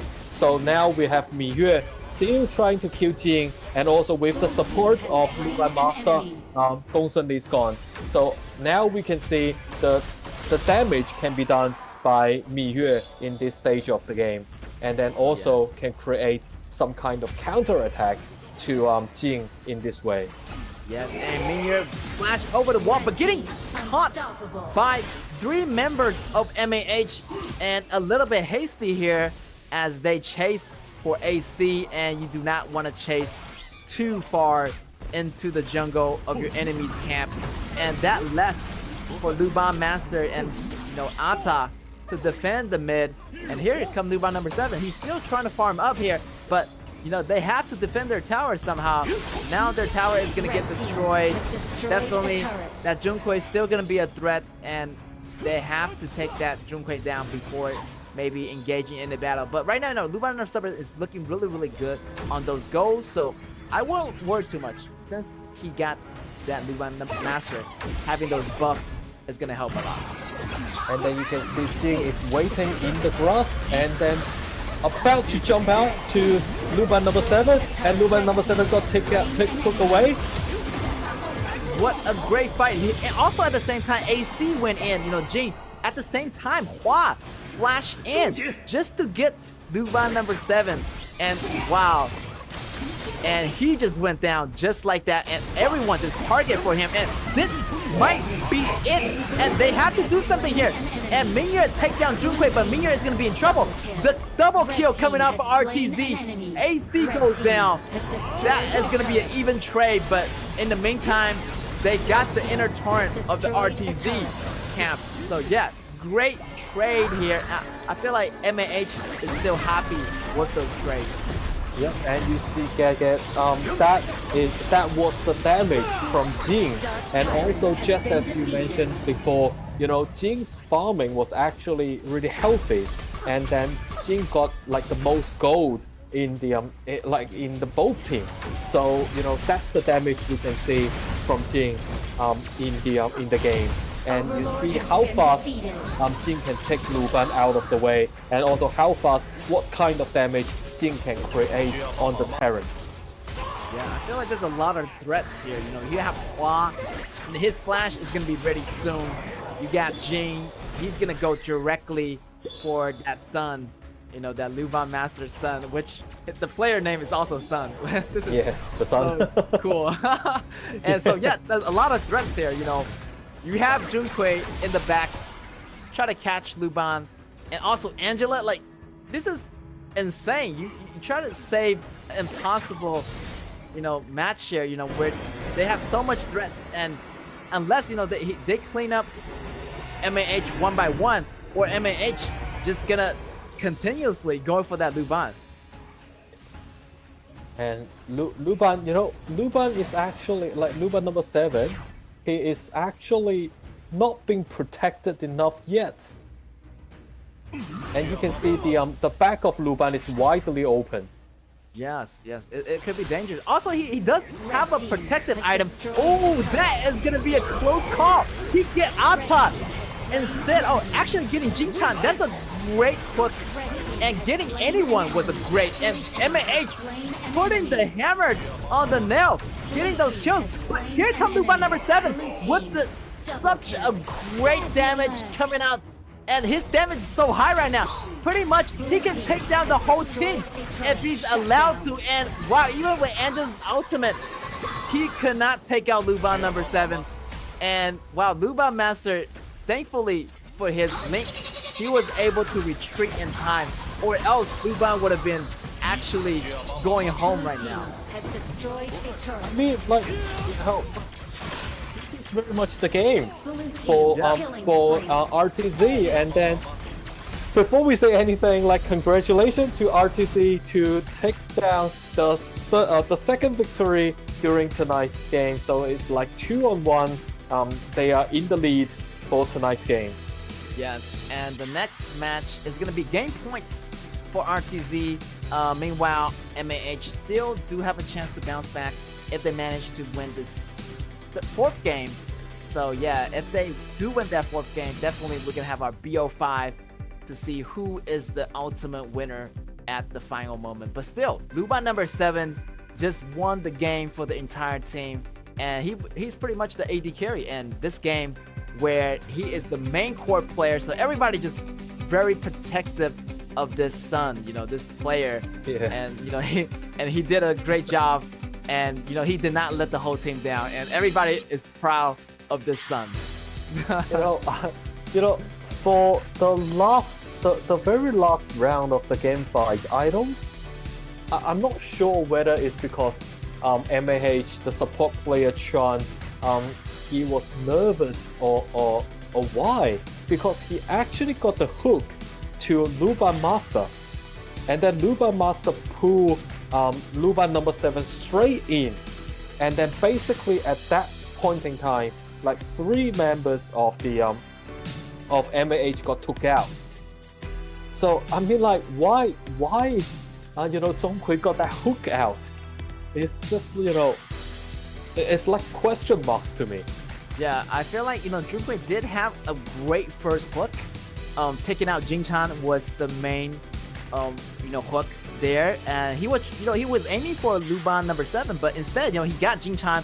Jingchan went down pretty much fast. It was like a 4v5, so they were having the upper advantage starting at the moment, but they're still standing together, and once you stand together, Luban number 7 with that passive, it's gonna deal so much damage, and it's gonna deal the maximum percentage of your HP as the damage. Also, that damage does do critical damage, so you see like 3,000 or 4,000 damage in a couple of seconds, and the rest of MAH couldn't survive, and everybody just went down like flies. And what a strategy pulled off by RTZ here at the very last moment, and we have to see that last moment like one more time. Absolutely. And to be honest, also to the audience in front of the screens, this is what we actually we're talking about. Like, in this batch of the game, it doesn't really matter how many high ground turrets you have been destroyed, but if you're not careful enough, you can be overthrown in any second of the game. Yes, definitely agree on that point. And it happened countless times. RTZ had those moments where they know that they're almost winning the game. I feel like it's just like last game. They were winning in the beginning, but eventually at the end they got defeated. This game again, MAH maybe a little bit too overconfidence at the moment, and they thought they can actually go in and just take down the base, but there's still one high ground tower left there at the mid, and that's the chance for RTZ to fight back, and eventually they did it, and congratulations for them for doing that. Yep, and the Sun, right? Luban number 7, okay, got the MVP, and also the highest damage.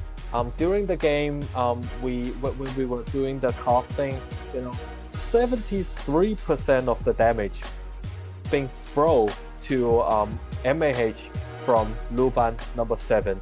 So absolutely, like, what a brilliant play by Sun from RTZ on the Luban Master. So a great congratulations for his MVP for this game.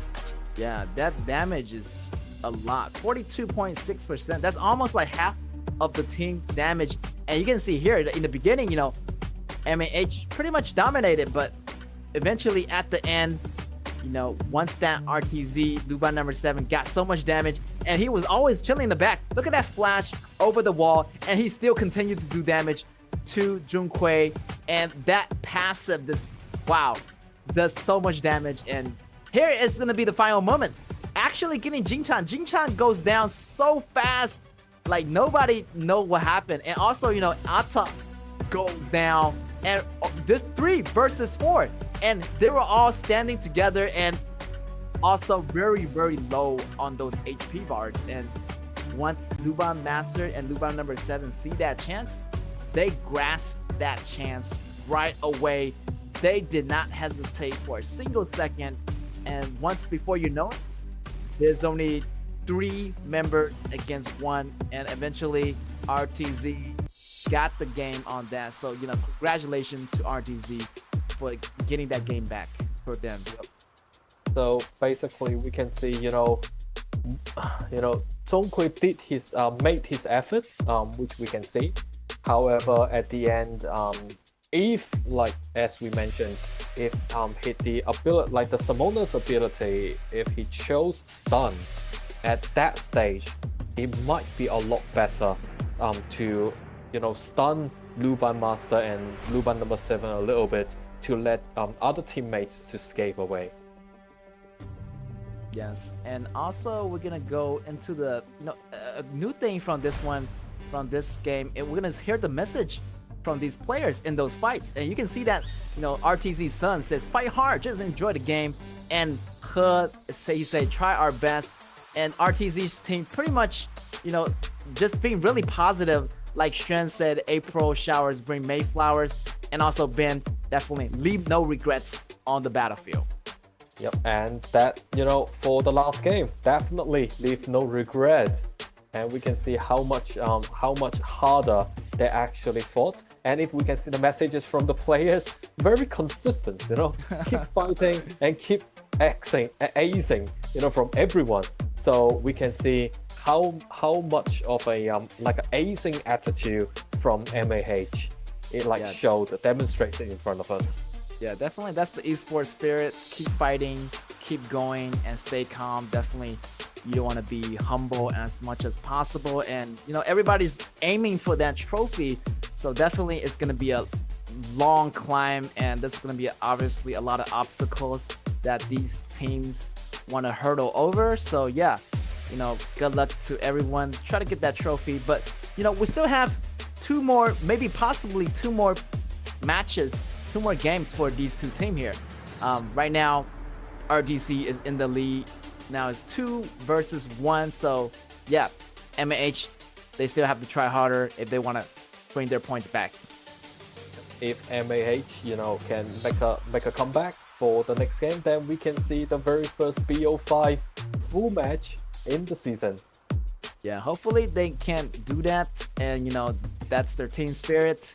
Keep fighting, keep acing, and they did ace sometimes in the game, but that round wasn't enough for them. So hopefully they can pick more effective compositions. That composition actually worked out pretty well in the beginning. The harassments was there, the damage was there. Jin pretty much really healthy on those go categories. So they did a really good job, but definitely at those last moments, anything can happen, and RTZ, made it happen. RTZ just used that Luba number 7 and just drive the momentum right into MAH's Crystal. And we are having our game number 4, and the BP phase is going to be underway.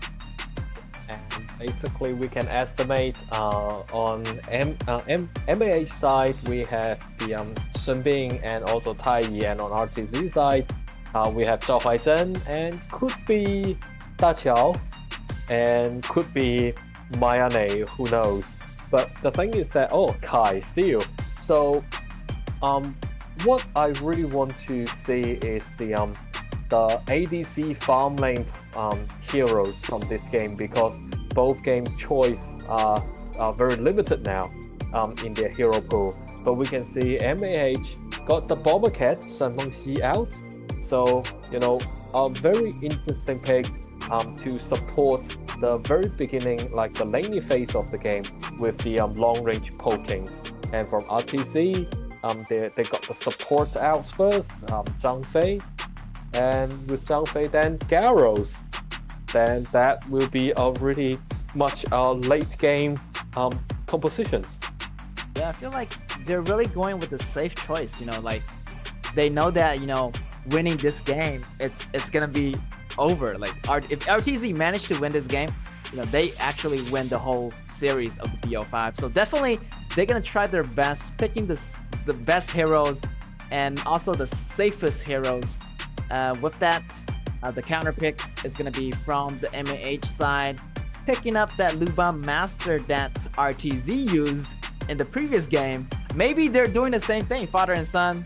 Maybe they're going with the Huanzhong, but it's too early to say. They're still not making up their minds right now. And yes, maybe they want to do the same thing that RTZ did to them in the last game. So this is gonna be revenge for MAH. Yep. And the interesting thing is that for Ban Ban during this season, it is very much the first time for him to pick out Luban number 7. So apparently we are not sure how well he can play Luban number 7 in this stage. So hopefully he can, as just you mentioned, he can actually create a revenging moment to RTZ. However, we do see on the opposite side, RTC got Lan came out in this way. You know, those kind of ambush and attacks to Bomber Cat Sungwon-si and also to Luban number 7 is quite obvious. And then for MAH in the second stage of the Banpix stage, got Lu Bu and also Xiang Yu out of the game. So no more warrior and tanky heroes for RTZ, so it will be an interesting choice by RTZ now. Yes, and also I like how RTZ taken away Nimpo, because I feel like MAH does need someone tanky, and also RTZ took away the tankiest, top laner that they want. So yeah, not much choices left, limited choices left for MAH here. They still have a jungler spot to fill and also a top laner to choose. So maybe there are not going to be any more choices left. And Byron, great choice. Byron still 100% win. And also Ata, definitely they need those tanks in order to have the front line ready for Luban number 7, so he can have a better environment for those damage outputs. Like for RTC get Lianpo, we can actually see, Sean select Lianpo in the other games as well. However, the result is not as positive.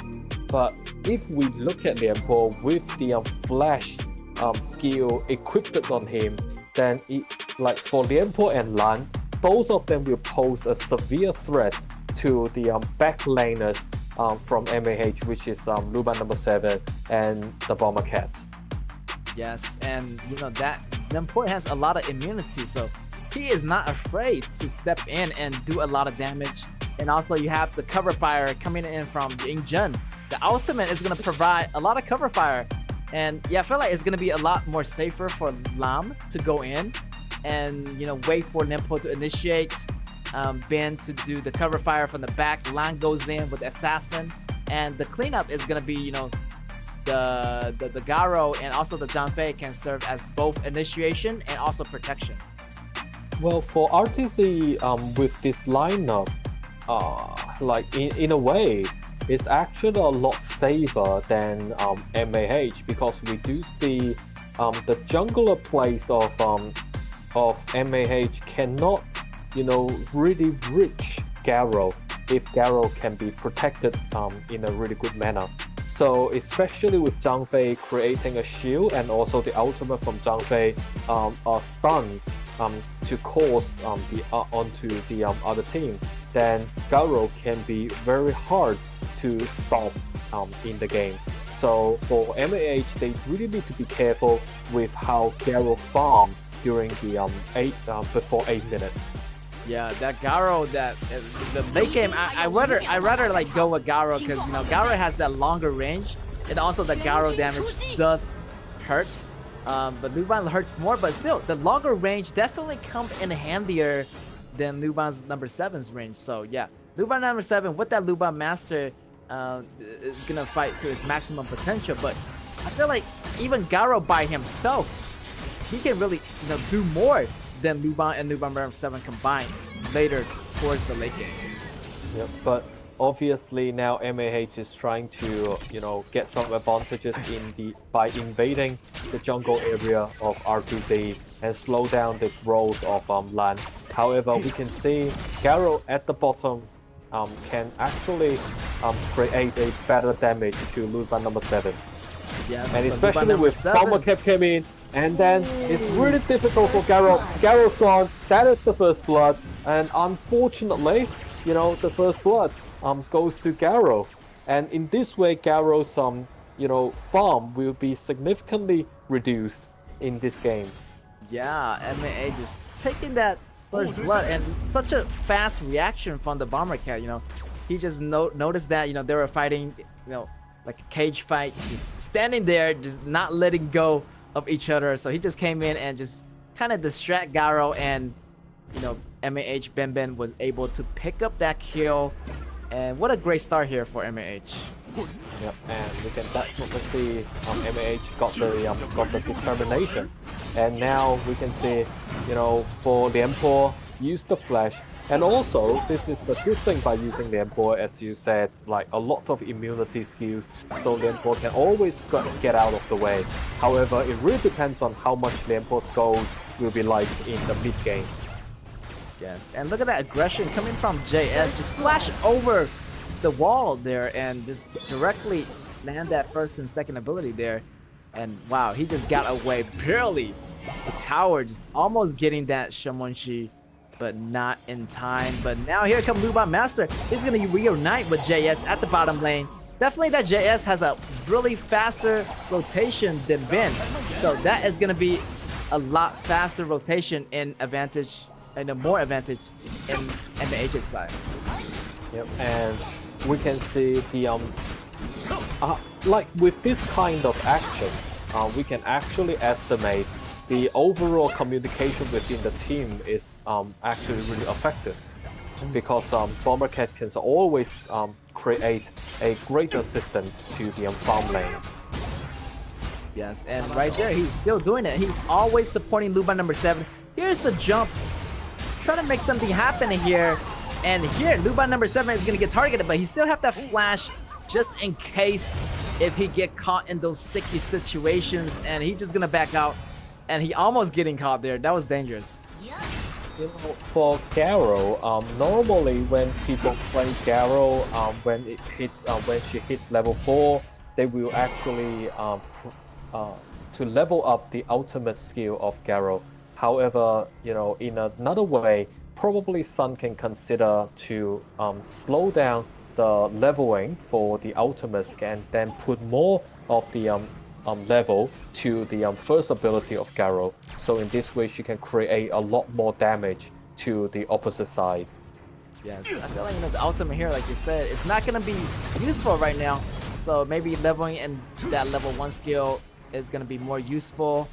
At the current moment, the situation is not going to be in RTZ's favors on some lane. But as they regroup, maybe Garo's situation might change. They might be, going a little bit, forward, better into the situation. So it all depends on RDC. How can they fight as a team? But here, Limport getting caught in the mid, 1v2, actually 2v2 here.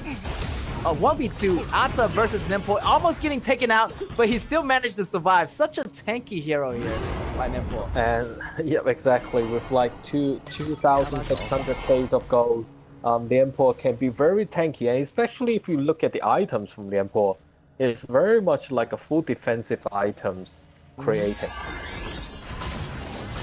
Yeah, so many armor on that guy. Oh my god, he's just buying like armor after armor. All I see is armor and a CD shoe. Yep. And then it is actually really good for him to get the CD shoes, so he can continuously use all those hero skills to create those immunities as a protection to him. Yeah, immunity on top of immunity, and he already had the HP, so all he needs to do is get those tanky items. And here is going to be the fight here. Another one, but seems like RTZ still not want to go in too deep. Here's Ata always on the front line here, but RTZ is stealing away this dragon right now. AC got the smite, but still, this Junfei also had the smite, and RTZ is going to use it to get that dragon in time. Yep, and obviously the smite from Zhang Fei is a really smart choice, and which a lot of players actually do at this batch of the game. Yeah, I feel like a lot of the also KPO Zhang Fei always getting that smite. It really helps of getting those crucial monsters, that neutral camp at the moment. We might see a dive coming in at the bottom. Here's Injun and Limpo at the back, but here's Luba number 7 got the help from Rebound Master, able to get him out of safety. But on the top side here, 1v2, AC almost getting taken out. And also Hua getting taken out. Oh my god.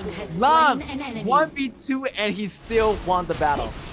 Yep, and still like half of the HP bar existed. Yeah, so, what a savage man. Oh my god. Oh my god, for Lan. Well, a really good play from Lan, and also we can see now RTZ at 6 minutes mark, they can play a lot more aggressive and a lot more proactively now, and we can see a huge dive from the Emperor with the flash, and then came out like still alive. But you know, the outer turrets, especially the first turret of the Clash lanes, will be very much being destroyed in pretty much probably another 15 seconds. Yes, and here might be the counter dive coming in from AC, but there's not going to be, you know, any assistance from rest of the members here. They're still getting there and not arriving at the scene. But here, the 1v2, with the tower's help, that Lam was able to get the maximum damage. He already done the maximum damage that he needed, and yeah, still left the battle with 50 HP, 50% HP. What a play! The outplay coming out of her. Absolute play. You can see like a jungler and assassin, like versus like two tanks and warriors. And now we have another team fight. Lan jumped in, and then Lianpo jumped in. Garo at the back, getting the red buff and creating a better damage in the next stage of the game. Now we can see, you know, RTC is grouping up together and creating a lot of damage in the game. And with the second wave, the next wave of the minions coming in, the mid lane towers will be very much being destroyed by Garo. And now you can see the Garo with the gold of 5,700 and Lan 7,500. Those severe gold leads can be very devastating for MAH to bear. Yeah, like RTZ just have to go. You know, they're gonna bring out the big guns pretty soon. A lot of items pretty much made on Garo and also on Lam. That ridiculous amount of gold. 7.9k, 8k already at this 8 minutes, almost 9 minutes mark. So yeah, that Lam is fully decked out, and he pretty much can start any trouble right here.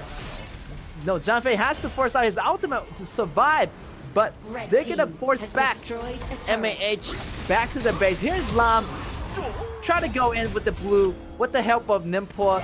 They're pretty much are going for that top second tier tower, and yeah, RTZ still have the advantage. They might want to go for that dragon, you know, get the extra pushing power, but you know, try to wait for that 10 minutes to happen in order to get that overload.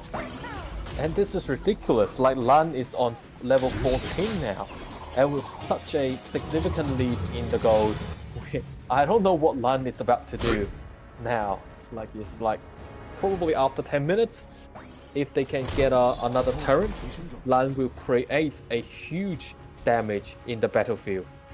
Yeah, Lan can really go into the back lines, and also he has that recovery of the passive of the ability, so he can hit multiple targets very, very fast.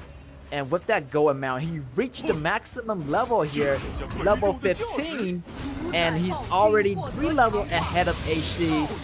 So yeah, a lot of damage is coming out of Lan, and you know, MAH has to watch for that assassin. Watch Lan Luban is number waiting. 7. Lan is waiting in the grass, and then all of a sudden got Sun Wengxi out and aiming at Luban. Luban number 7, he is in danger, and then Luban number 7 is gone. Lan is still trying to escape away, but all got took away by the turret. However, this is like a 1-2 situation, and with Garo, such a good amount of damage, probably it's very hard for MAH to guard the next round. Yes, here's the knockup coming in. You got 2 heavy body tanks here with Janfei doing the protection, and look at this, AC getting chased away by the Sun's attacking range, and so much damage on that Garo, but you know, AC still have that tank to survive a couple of more hits, and maybe MAH decide to fight back here. They want to get this dragon as much as possible. But, you know, the dragon is going to go back to the pit, and that is going to be RTZ's chance to come in. Maybe they're going to have a better chance at getting this dragon. Yeah, although, like, you know, the bomber cats can create a bit of damage, but it's not enough now. But now if we can see Lan, he is aiming to go to the back again, hiding in the grass, and to see how he can create the damage to Luban number 7. And with Zhang Fei got the stuns, and then all of a sudden, you know, Luban Master and Shen Mengxi is out. So, you know, wow, like they're just laying next to each other on the battlefield. Like they just disappeared instantly after Zhang Fei used that ultimate, and they got stunned for at least 2 or 3 seconds there, and Lam just came in and finished the job. And this is gonna be it. I mean, yeah, RTZ already at the doorstep of MAH, and there is no way for MAH.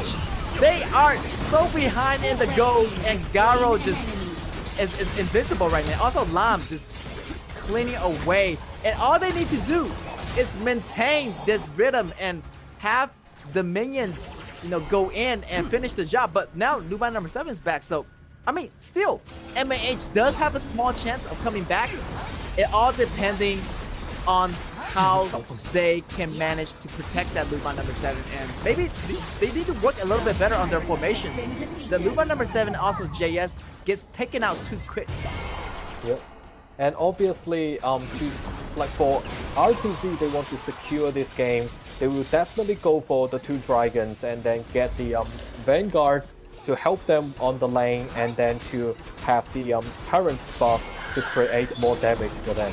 And also you can see Garo having a really good farm, 9.5k for the gold, and then for Lan, 11.3 on the KDA of 713. So, you know, they need to watch out for Lan, and then also they need to watch out for Garo. But unfortunately at the moment for MAH, it's really hard for them to reach Garo in this stage of the game. Yes, definitely. And yeah, all they need to do is just push that top and bottom tower. It seems like, you know, RTZ wanted to do it the safe way. Maybe get that Overlord. Once they gain map control, it's going to be a lot better. But look at here, Byron actually, you know, going into the back. Maybe he tried to do something here, but I'm not sure what he's doing. But maybe try to go towards the back, towards Garo here, and he's just waiting here at the moment. Yep, and then, you know, now that is what happened. Double kill. What the flash, the double kill, and this is the counter strike, triple kill on Hua. What a outplay here! What a sneak attack from the back, and wow, MAH just turned the battle over just like that.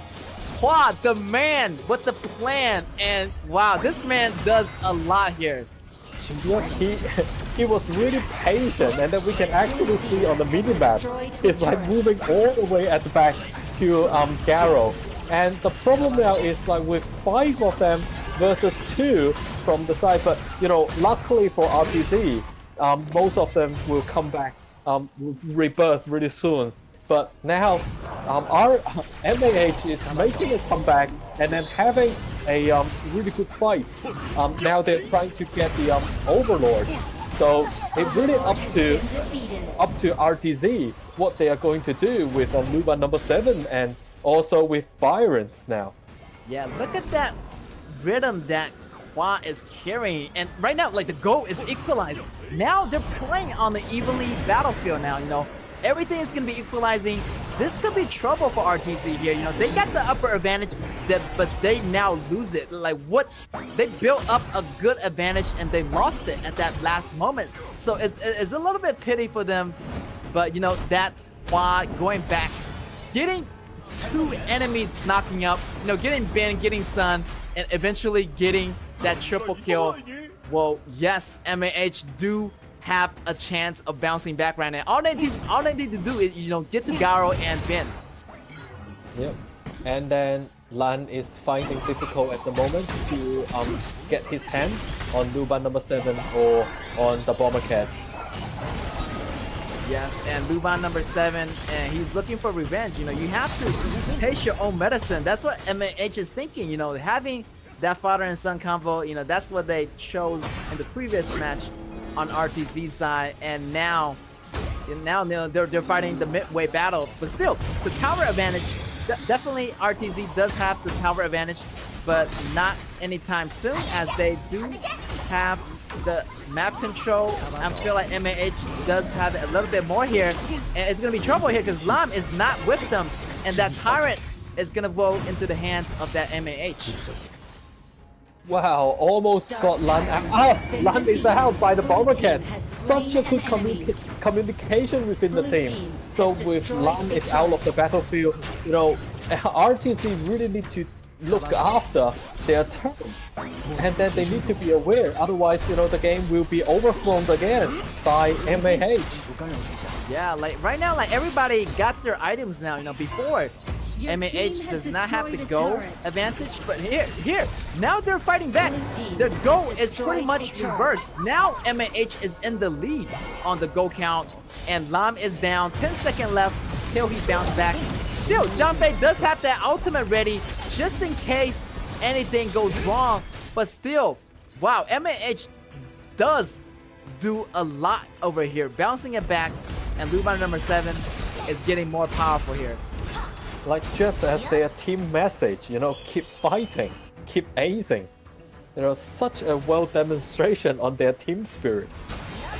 Yes, and look at here, RTZ defending for their life, and you know, they're losing towers too now. Slowly but surely, you know, MAH is clawing their way back into the game, gaining the gold they needed for the next battle. And you have to watch for that Byron. Byron is hiding in that grass patch right there, looking for the perfect opportunity to go into the back. Make sure, you know, you do not get discovered by the RTZ members. Maybe like RTZ have to do a better job at checking the grass. Make sure, you know, to find that position of that Byron before starting any fight. And you see, this is what happened because Byron got such a huge threat to Garo in the beginning. However, you know, now Alta's gone. Although like Zhang Fei is still protecting Garo, and then now we can see Lan moving way back. I thought Lan is going to you know, have an attack on Luban number 7 and the Bombercat, but now they have the Overlord ready to assist them with the lanes, and now we can see how Garo can create more damage towards the opposite side. And yeah, that Overlord definitely is gonna help that pushing on those lanes. And yeah, I was thinking the same way too. Like I feel like that Lam could have gone for those you know, group of enemies there, but there was like 3 of them. You know, there was like Ben, there was Luban Master, also JS was there. So what a risk maybe that Lam didn't want to take at this late of the game. So definitely you want to play it really, really safe here. And now smart move, let Garo get the blue buff so she can continuously to use her first skill and create a lot more damage. But now everyone is in the grass and waiting for the next round of attack. That's right, it's gonna be a waiting game, and let's see who, you know, lose the confidence here. And yeah, everybody just waiting for the right moment. But for MAH, they definitely want to clear up those dragons here. But you know, time is gonna be running out. You have to clear up those dragons because Tempest Dragon is gonna be arriving right now, and this might be the key moments here. Whoever gets this dragon, it's gonna be definitely a huge advantage of getting it and to win this battle. And they can actually see Byron is trying to clean up the minions, so now they are all moving towards Byron's side, and we can see Garo is creating such a huge damage to MAH. But now, why Lan went back to the fountain? I'm wondering about that. Go back to recover. Also, you know, you got to clear the bottom lane, but you know, this situation is gonna be putting RTZ in a really hard position. You know, you have to clear the lanes. Also, you have to, you know, keep an eye for that Tempest Dragon, and anybody is gonna be there to steal it. And MAH gonna start off the dragon here, but you know, they're not sure. both teams are really wanting that to get that dragon, and everybody's keeping their eyes on it. And Minpo over here, always getting a constant vision on that item. Yep, and we can see Lan still need to clean up the minions, and then now MAH, they're moving slowly to the Tempest Dragon, but now both teams are really careful with the call on the attack for the Tempest Dragon. Yes, and I feel like a big fight is gonna be starting soon. Benman does have that reincarnation armor, just in case he falls, he's gonna revive again. But look for Lan's position. He is swimming in the back, try looking for the perfect angle. Also, you know, Byron is looking the same thing. Both, you know, their assassins, Byron, the tankier warrior, always looking for the better angle. And they have to back off of this dragon right now because like the risk is too great to take. And Byron also has to back off since everybody is gonna get grouped up, but still, I feel like MAH does have the better control here because the creeps, the minions, they have more. They're moving in a lot faster than RTZ. So RTZ is forced to start this fight. If not, their minions is gonna get destroyed. And here is the big fight here. Who is gonna win this battle? AC getting so low. Byron is taking the top minion, going for the back door. Someone has to go back right now, or RTZ Crystal is gonna get taken down. Oh my god! Oh my god, that's the first BO5! Byron actually stole the crystal. And congratulations to MAH, I'm out of words. We can actually see Byron like moving slowly like to the top lane. Oh my god. Byron just waited like for the big fight to start happening, so everybody's focused on the fight. Like nobody is keeping their eyes on the crystal, and there was like a group of minions. Maybe like from our view, we can see the minions, but from their views, actually, you know, they only see like fog of war, so they can't actually see the minions. But by that time they saw the minions and Byron, it was already too late. So congratulations to MAH. That was a really good play from MAH. Such a patient play. And then when like they were actually, you know, trying to get the Tempest Dragon out, but however they obviously that was a setup, you know, for RTZ. And then just showing them that we really want to get the Tempest Dragon, focus on us, and eventually they did. A nice trap for RTZ, and RTZ really need to learn a lesson here. They need to, RTZ, you know, walk right into that one, and Byron just Byron did a lot for this game. He, you know, sneaked around the back, he sneaked to the crystal and doing the back door, stealing the crystal successfully, gaining the victory for MAH in this game 4. So yes, wow, now everything is pretty even. They do have a chance to win, and if they can do this again, yeah, they got the revenge this time. So now it's all up to the final BO5 here. And also, you know, do you remember like the very first time when Byron took Garo out of the battle? And ever since then, you know, the rhythms for RTZ like changed significantly. And then they all really scared of Byron, like probably came out from nowhere. So at that point in time, I think that was the period when RTZ start to go downwind. And then Byron always be, you know, someone that's threatening them from the shadow, from the grass. So obviously you can say Hua from MAH, a really nice player and smart player. Yes, that's right. RTZ, you know, when Hua comes as a huge threat, you know, they just see Hua as this inner demon they can never defeat. What a monster play by Hua, and that changed everything there. Once, you know, he went through that back towards Garo and the Garo got taken out, that was a game changer. Everything started to change for MAH. They instantly turned the table around. Maybe not instantly, but they slowly built up more goals, so they can be on a fair battleground with RTZ. But in the end, I feel like RTZ still have that a little bit of edge. So, you know, it's either they lose the battle or they lose the dragon, or they send someone to go after that crystal, which is a great smart move by MAH. And then also at the later stage of the game, we do see when when He using Lan trying to find an opportunity to take away Luban and the Bomber Cat, and then we have Lianpo try to start the team fight, and that left Garo and also Yingzheng at the back and just cannot be protected by Zhang Fei alone. And if Byron came out all of a sudden, you know, they like both of the core damage creator will very much vanish into the thin air. Yeah, Garo and Injun just got pretty much deleted at that moment when Byron came in with the knockups, and such an MVP here definitely is gonna go out to Hua. Even though that KDA is not, you know, that high, but still, he done so much for the team. He brought the team back to life with that strategy implemented on him. He just know what to do here. And yeah, definitely he's gonna have the MVP position. Congratulations to him and his team.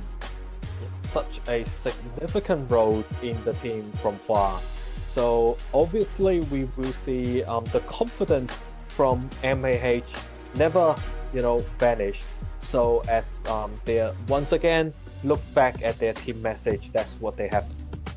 That's right. Keep fighting, keep acing, and here is gonna be the triple kill coming out of Byron, and everything changed right here. Like the goal just jumped, skyrocketed for MAH, and that's when the battle start to turn around. And Lam is actually, you know, scared of, you know, fighting Byron now. You know, in the beginning, I remember Lam was just fighting AC and Hua by himself. And what a beautiful play by MAH. And yeah, the way they handled the situation was really great on MAH, even though they didn't really do not that well compared to RTZ in the beginning, but eventually they came through. Yeah, we can actually see quite a lot of coming back fight, like during like the whole in the whole night. So such a wonderful play for the very first BO5 in for tonight. And then especially we can see the next game will be very crucial to the both sides, and the heroes they will pick can be surprising to us. Definitely. And you know, once it comes so close down to BO5, you're gonna see those hero pools getting a lot more limited, and you're gonna see that, you know, it's really a test to see which team has the better understanding of the hero pool. More definitely the higher flexibility team definitely gonna have that advantage. The longer the game goes on, is gonna be a really test who can make the possible better composition from the leftover heroes. But you know, they already used the best heroes they could. Now, you know, how can they leverage those other heroes that haven't been used yet? Now we can see probably Diren Tie and Genghis Khan from the ADC pool, and then we might see Mi Yue picked by MAH in this point in time, because it's only being used by RTZ in round 3. Yes, and I feel like, you know, still Alien is still available for RTZ. So definitely we're gonna see maybe those heroes getting picked up. But here is gonna be our BO5, ladies and gentlemen. This is what you guys all been waiting for. Here it is. RTZ on the left, MAH on the right, and Zhao Huaijun always banning that hero out every single time here. And Shenbing, definitely we're not seeing those heroes in the hero pool tonight.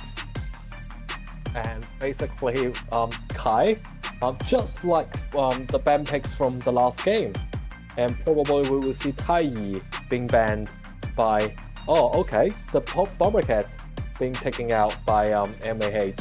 So at this stage, just wondering now. I was about to think that Xia Houdun, because for RTC, Xia Houdun has been using by her in the other games. I think he used Xia Houdun 3 times during this season already. Yes, but MAH might do what they came to do. Maybe Da Chao and Fuzi, and they're gonna lock it in. Definitely, this is gonna be a dangerous combo here, and RTZ better watch it, because MAH do know how to use that combo pretty effectively. I know last season they've been using this, but you know they didn't have the chance to. So, you know, once you see those longer games like BO5, BO7, you're gonna see more of this Da Chao and Fuzi.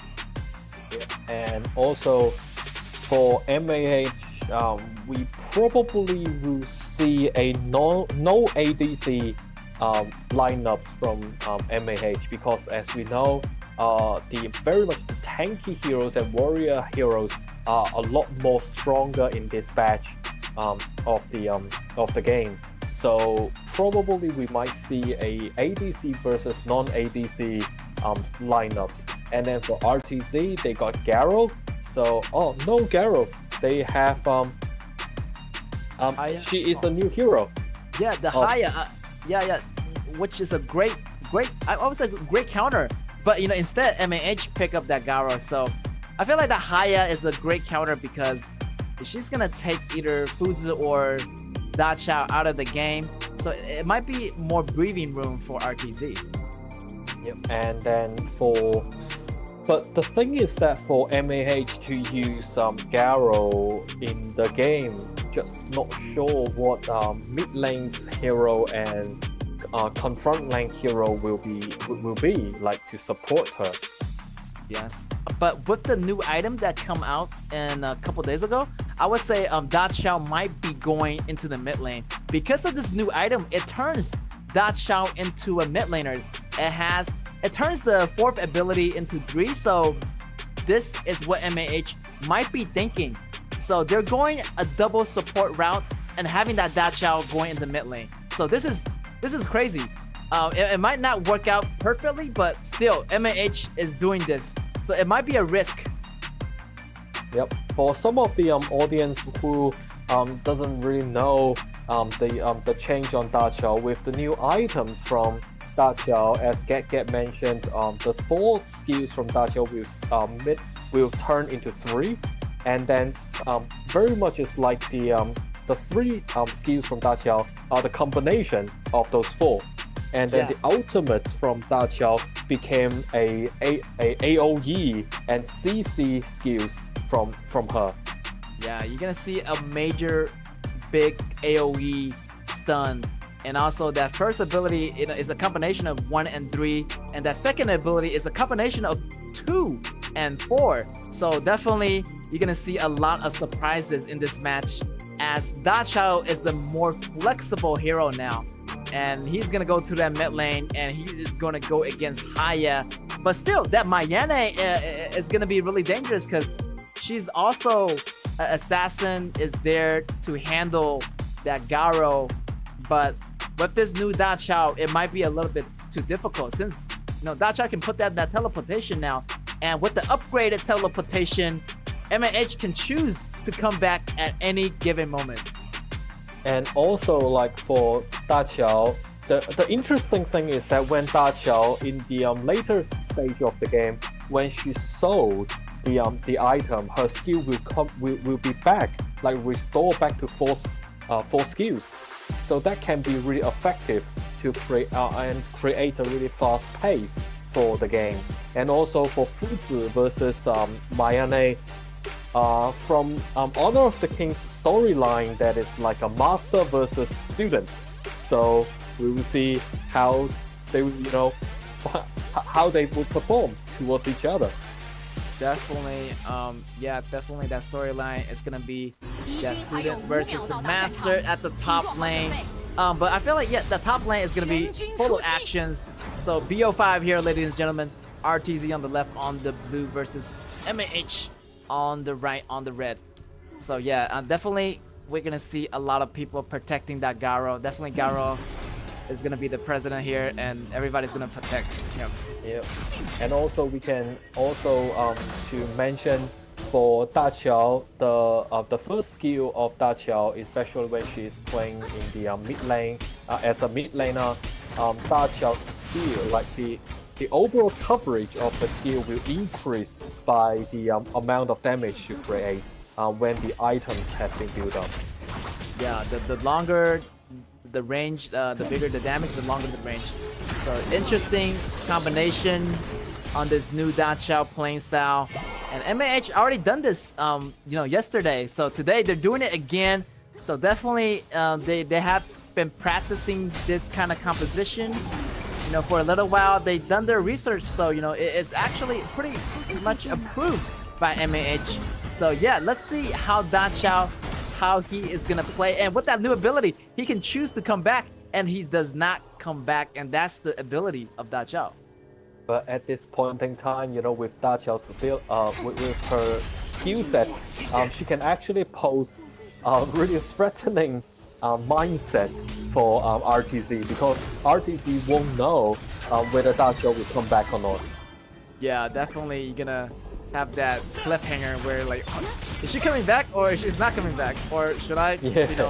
So definitely it's gonna kind of create a psychological threat where you see the enemy is coming, or pretending they have a lot of enemies there. So definitely MAH does have that upper advantage. Also, they have Fuzu, so yeah, we're gonna look for a lot of pushing powers on those MAH members.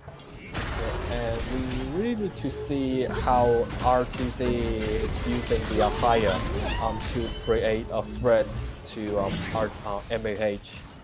Yes, and yeah, I feel like it's gonna be difficult for Haya to grab anyone. I feel like if he can get close, if Ben can get close to Ben, which Ben getting close to Ben, that would be cool. But there's so many members there, so you have to grab the closest member or not. Like you're just gonna fall in battle. So definitely you do not want to waste that ability on those non-priority targets. So definitely get those targets fixed for RTZ.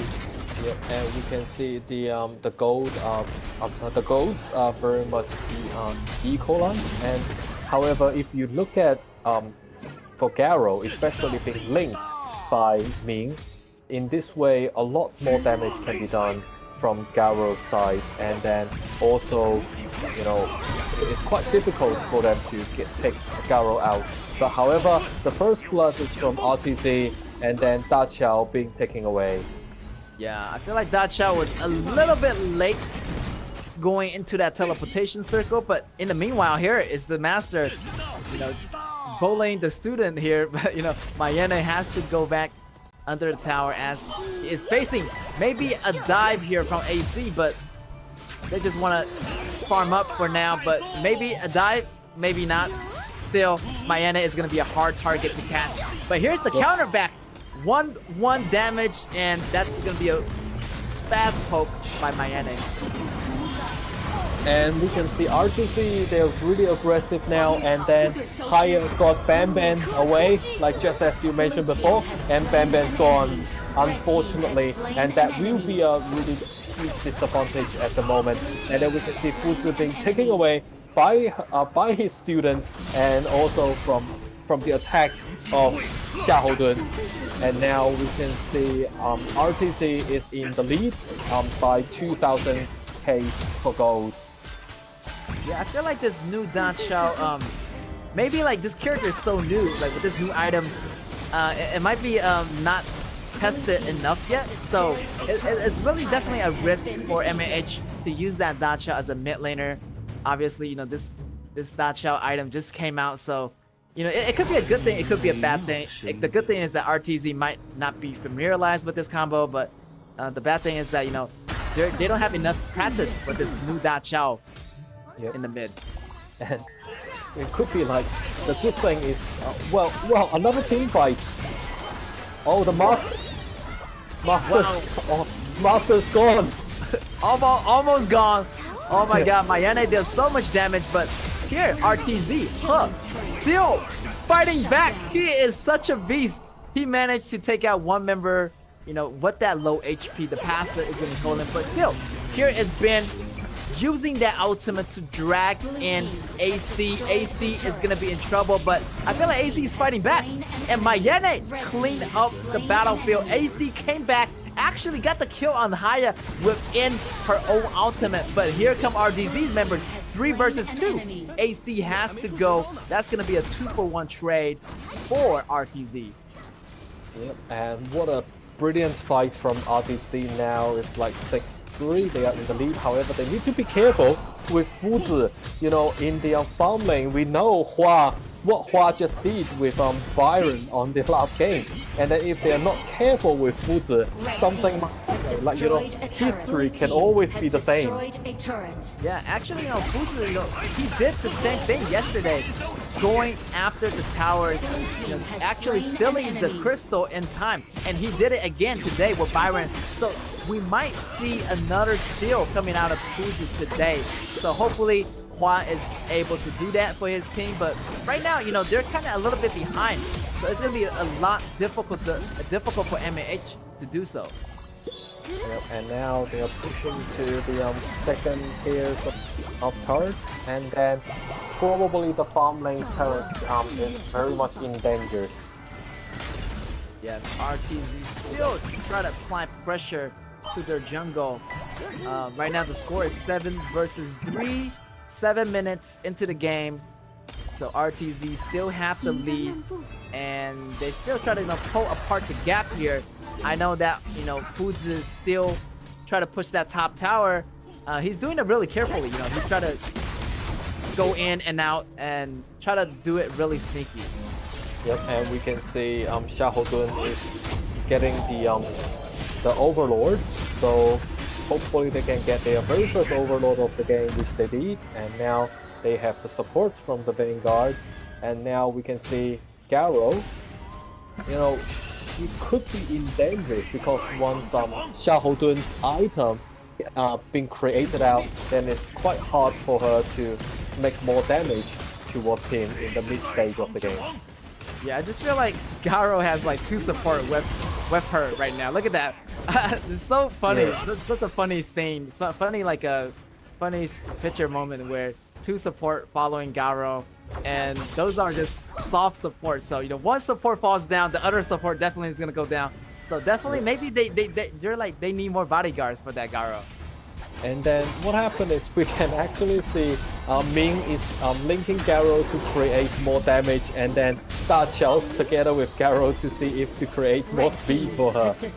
That is really interesting to see. Yeah, and the multiple chains linking up, and here, fighting under the tower, RTZ still managed to get this tower, and wow, look at Alexio bouncing up, and he is flying at a really high level. Wow, Alexio doing a lot of damage here for RTZ.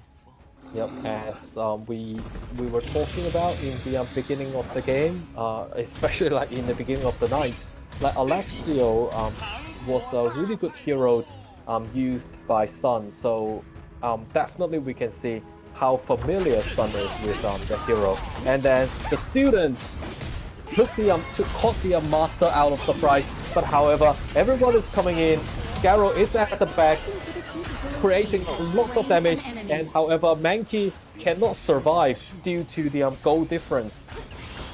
Yes, Monkey kind of, you know, got caught in the middle by 5 members of RTZ. And this might be a small mistake that MAH is making right now, and they're going to lose the Tyrant. With that Tyrant gone, with those tower gone, that blue is going to be gone, and AC is nowhere to be seen. So yeah, RTZ is picking up the pace here with the Tyrant, and definitely they're gonna use more power to take down that bottom turret.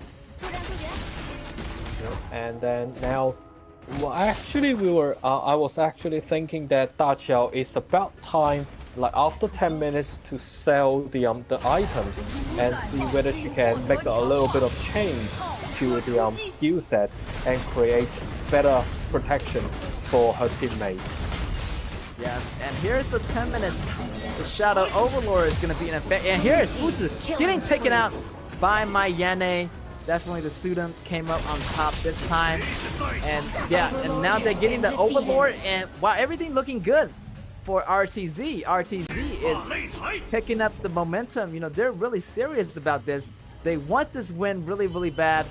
And this is their ticket to stay in Group A. So yeah, definitely hold on to those spots and using that Shadow Overlord on the top lane, that's gonna guarantee that pushing power. And I think, you know, they try to go for this torrent. Look at this, Taya going in, trying to drag one member, but you know, Taya falls, use the ultimate. And there's multiple members there of MAH, they have to back off a little bit, you know. It's gonna be dangerous.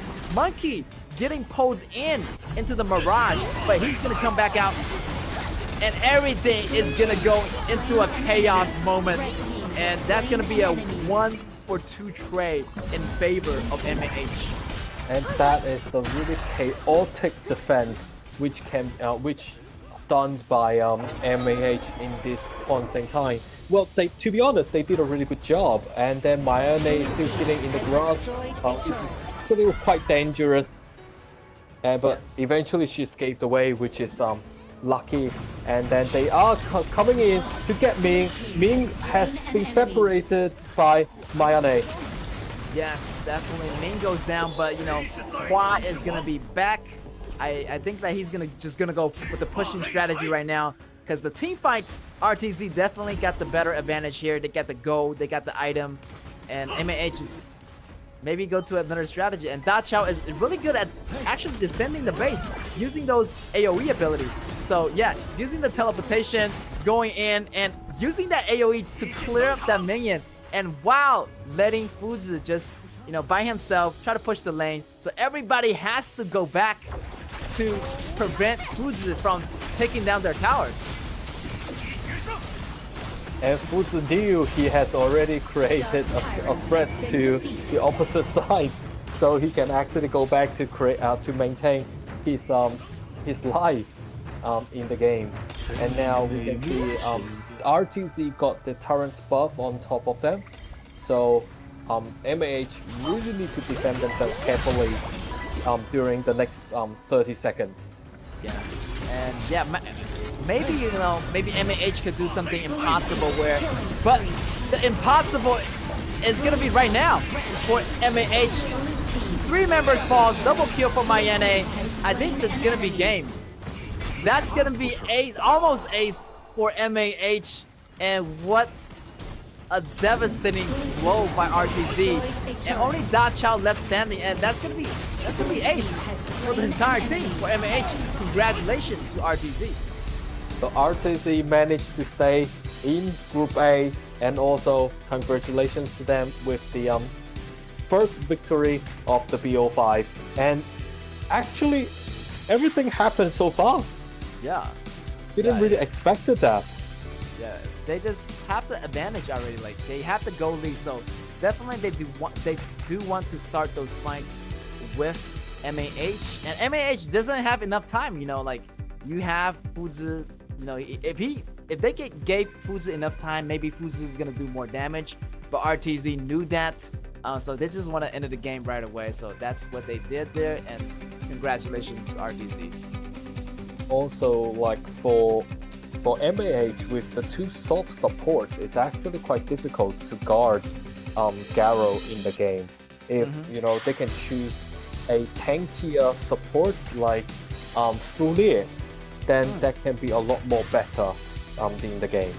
Definitely, Sulie might be able to defuse a lot of the attacks and dives coming in from RTZ. So, you know, maybe you know, slight composition problem there, but you know, they tried this last time and they also almost lost the battle. So it's a huge risk for this double soft support kind of playing style. So guarding Garo, it might not be that stable, you know. Everything might go wrong, and once everything goes wrong, you just go downhill from there. Yep. Basically, like, the game will be ended once things go wrong. Yeah. Things like RTZ got this BO5, so you know, they're happy that they can stay in Group A, and you know, they got their confidence back. Definitely, they got their mojos back, and they're gonna do a lot better with that mentality in their head. Yep. So now we are waiting to see who is the MVP for RTZ, and who do you guess, Sun or maybe, I don't know. I feel like Mayane did a lot of, you know, those ganks, but also Haya did a lot of job. I would say, like, you know, I would give it to the whole team, but there only can be one MVP. maybe Mayene or Alexio, because they did a lot of damage. And let's see it. Maybe we're not gonna see it. So still, RTZ is confirmed to be the 2023 KAW round 2 in Group A. So congratulations to them. They came a long way. They started from the bottom and now they are here. So yeah, crazy journey for RTZ. Yep. So they tried their very best, although they are in the very down like a stage, not a good rank in Group A, but they maintain their ability, and then to stay in Group A, and then for MAH, confirmed to stay in 2023 KW Season 2 Round 2 Group B. Unfortunately for them, but well played to the whole team. Yeah, unfortunately, MAH couldn't get promoted into Group A, but still no worries. It's not end of the world. They still have a chance to make it into the playoff if they do that well. And hopefully Hua, he done a lot today. A lot of great turnovers by MAH. So yeah, also great respect to MAH as well. Yep. And also we can see a lot of good plays and nice moments created by Ben Ben and also by Chan. So now we can see RTZ 3-2 to MAH. And if we look at the dashboard here, the only problem for MAH is they are way behind in the goals, so it's really difficult for them to guard this to guard the game and lead them towards a victory. Yeah, right there you can see that Sun does have more assists than Mayene, but Mayene does have more kills and also have 5 assists. So still, I feel like Mayene or this Alexio is gonna get the MVP, but still, also HUD did a lot of job too. So I'm not sure here. A lot of MVPs potential for RTZ. Everybody just being a team player here. I would like to give the MVP to the entire team. Agree, definitely agree. And then, if you look at MAH, although Garo and Ming in the very beginning are actually farming in a really positive way, however, we can definitely see when Mayane and Xiaohodun ganged up on Fuzi, then it's really difficult for Fuzi to continue to stay in a positive manner in the clash lane.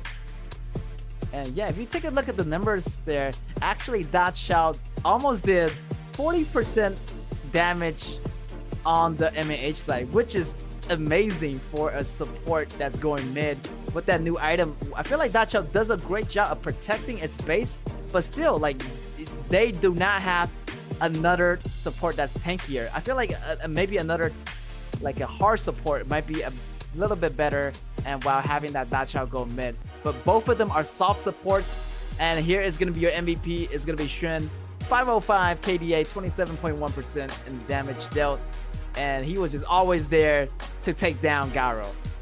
Yep, always jumping into there and then take away his her master and then have a huge damage on Garo. So well played by Xuan during the game.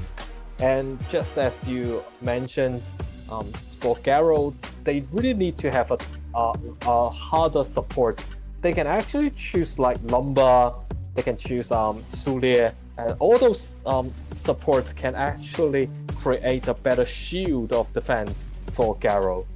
Yeah, also, maybe Lumber is a great choice because, it allows, Ben Ben to be more free. He can just go in any directions instead of, getting linked up with Ming. I feel like, staying with Ming, it's going to prevent one player. Ming is like an extra equipment. So definitely, I feel like it's going to be a 5v4 situation right off the bat. So yeah, MAH might want to consider twice about using this composition again. Maybe having, a hard support like Lombard in addition to, this Da Xiao mid.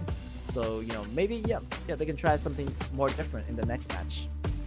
Exactly. So we can see all those attacks, and then for Mayane, and especially with Xiaohodun, they always been together to counter attack on Fuzi, and at the end we can say, all of a sudden, for Alexio jumping into the air, and then with Taiyi got the CC, it's just, especially with the goal difference, it's so difficult for them to, guard the base at the end. Yeah, definitely. RTZ got that major 10K goal leagues, and at the end, it just overwhelmed MAH. And once you got that 10K lead, you better start the fight. And if you got that first kill on the fight, that means you have the upper advantage. So yeah, MAH definitely fallen victim to RTZ, and RTZ got the BO5. And I feel like MAH was about to get it. Maybe I got really excited towards that last match where Hua got the base steal. So yeah, but in the end, RTZ came in to took the win back. Yep. So, like tonight is actually more like a surprise to me. I actually thought in the very beginning that RTZ might, have a huge lead and then to win the game. And then during the mid games, both of us saw how well MAH play and what kind of resilience that they can present. But at the end, RTZ got the win. Once again, a really congratulations to the BO5 victory to RTZ.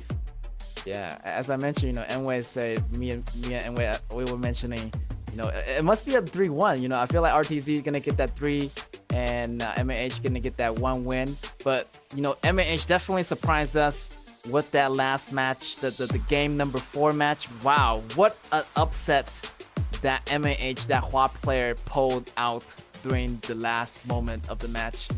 Just such an amazing moment here for MAH. So no matter who wins the game, I think both teams are victories to themselves because they played so hard. Just unfortunately, you only have one winner during esports. But I think highlights goes to every one of them during the gameplay. Definitely, both teams are well respected, and yeah, they have a huge respect for both teams. And the way they use different composition in today's match, I really enjoyed their match, and I really love their team spirits. As you mentioned, MAH, keep fighting, keep acing. RTZ, on the other hand, is just having a positive moment in the whole team. So yeah, hopefully these two teams can just do their best in their own individual groups. As they say, leave no regret in the game. Yep, and then to the next, we are actually looking forward for our next game now. Another BO5 probably between KG and BSE, and especially with such a good scores BSE received at the moment, I think KG might be in trouble. Yeah, I look at the stats for BSE, just ridiculous. Everything is so perfect, 100% winning rates on all those heroes, and wow, they have a actually good range of heroes. So you might see that coming soon. So in the meantime, we're gonna have an interview with one of these players from one of these teams. 天赢下比赛的心情如何? How do you feel about winning the game today? 就挺开心的嘛，然后是朋友嘛，然后一起玩，然后赢下比赛的感觉很好，挺开心的。Of course, I'm very happy. My teammate is also my friend, so I'm very happy winning the game with my friends. 第二个问题，队伍第2轮还在 A 组，有什么新的目标吗? You are still in Group A. Do you have any new goals? 就可以进胜者组吧，然后跟强的队伍一起切磋吧。We will enter into the future games and we will tackle with much stronger opponents. We really look forward to that. 第3个问题，第3局的时候打了一场翻盘局，在最后的时候队伍是怎么沟通的呢? In the 3rd round, you managed to turn the tide. How did you communicate at that critical moment? 就那时候我们运线不好吧，然后正面刚好找到机会就开起来了，然后没管到线就被偷家了。At that time, our wave was not in good condition. We had to find a chance to initiate the battle, but our wave was not in good condition, so our crystal was stolen. 第四个问题，觉得今天对手打得怎么样？有什么地方是你们可以学习的吗？ What do you think about your opponent's performance today? Are there any aspects you feel like you can learn from them? 就被翻盘那局吧，然后就因为他们比较冷静，比我们冷静嘛，然后我们没运线，他们就冷静处理那局线的问题，然后就可以学习到这个地方。In that round, our crystal was stolen. I think my opponents have a better wave strategy than us, so I think this is what I can learn from it. Definitely, that was Shen from RTZ, and they have definitely a lot to learn from MAH. Also, each other. You know, all these teams is learning a lot from each other, and these top tier teams, you know, you have to learn from each other because once you compete, you learn more. The more strategy you learn, the better chance you're gonna have going into that championship round. So definitely a huge respect to both teams here. Yeah, definitely. You know, for the both teams, they actually managed to surprise, I think, not just us, but also the audience a lot. And definitely for RTZ in the future games, especially with the home steal stole by MAH, they need to be very careful for similar situation happen in the later on stage. Yeah, that home steal was a great moment. You know, a couple years is gonna go down the line, and you know, people's gonna look back to this day and like, whoa, like, wow, did you remember that moment where you stole the base? You know, you're my idol. So, you know, definitely, you know, you want to pass down this footage down to your son, your grandkids in the future. So yeah, congratulations to Hua for, you know, bringing us that fabulous comeback play. Yep, and for our season 2, you know, regulation stage, we do have the second game between KG and BSE, and obviously we all look forward for it because we do know KG, their performance is not as promising. However, they are still, you know, making their every effort to stay in Group A, and also as Get say, you know, such a ridiculous data from BSE during the whole season, 100% winning rate. So it will be a really good fight, like between the both teams. That's right. Killer Gaming against the Black Shrew Esports, BSE versus KG. But just in, we have an announcement to make that, you know, we're very sorry to announce that KG has decided to quit the promotional and relegation match for today because of their mid laner of KG has been running a fever. So, you know, so sorry to hear that. You know, so according to the KAW rule sets, the referee has ruled out that KG will lose the match to BSE at a 0 versus 3. So sorry to hear that from KG. Ooh. Yeah, you know, hopefully that mid laner does get better in time. But yeah, you know, I was really looking forward to this match, actually. Yeah, me too. Like, we were actually hoping to, you know, see a good fight, but yeah. But to be honest, like, of course, like, we do see things, you know, uncertainty happened in the game. But to be honest, well, just as Get said, you know, hopefully everything goes well to the mid laners from KG, and hopefully we can see him back to the stage as soon as possible. But for now, the referees from KAW has ruled that BSE is confirmed to enter 2023 KAW as to Season 2 Round 2 Group A. So now we have BSE in Group A, and also hopefully we can see like future, like, better plays between BSE to the other teams in Group A. Yeah, and also, you know, KG, not to worry, you're still in Group B. They do still have a chance to make it into the top 8 if they try hard enough. They still have that second round of the regular stage, so everybody's points is gonna be cleared to 0, and everybody can start off fresh. So don't you worry. Hopefully they're gonna come back a lot stronger once that mid laner gets back online for KG. Yeah, definitely big respect to BSC and KG, and also sorry to say that KG can't participate in today's BO5, but in the meantime, look forward to that regular stage round 2 coming up. Yep, so today's results, we had a brilliant game between RTZ and MAH, that is on a 3-2. RTZ got the final victory, and unfortunately KG cannot participate in today's game, so eventually BSE got a 3-0 win to KG.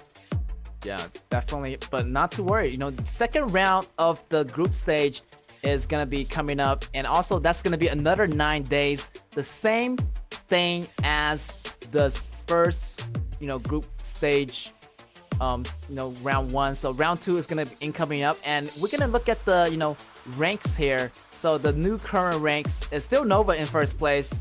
Everybody got their points declared to 0, so everybody's equal. It's just depending which group are you in. Are you in Group A, the stronger group, or are you in Group 3, the less group of the 2?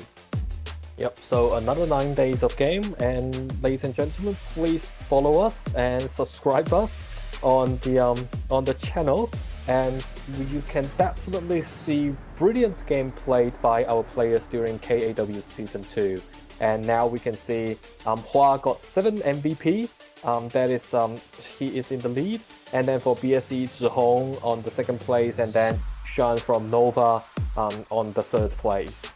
Yeah, definitely Hua is making a great name for their team right now, and followed by them are the rest of the MVP players. You have Autumn, Sadness, Ear, and 10X, also Ivalis and Eon at the 4th place, and Pegasus at the 10th place. So good luck to all these players. Try to make their names on the MVP and really making a name for your team. So good luck.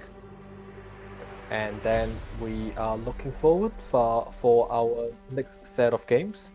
So not just about the games as Da Qiao just being changed, and also Zhou Yu, some of the skill being changed.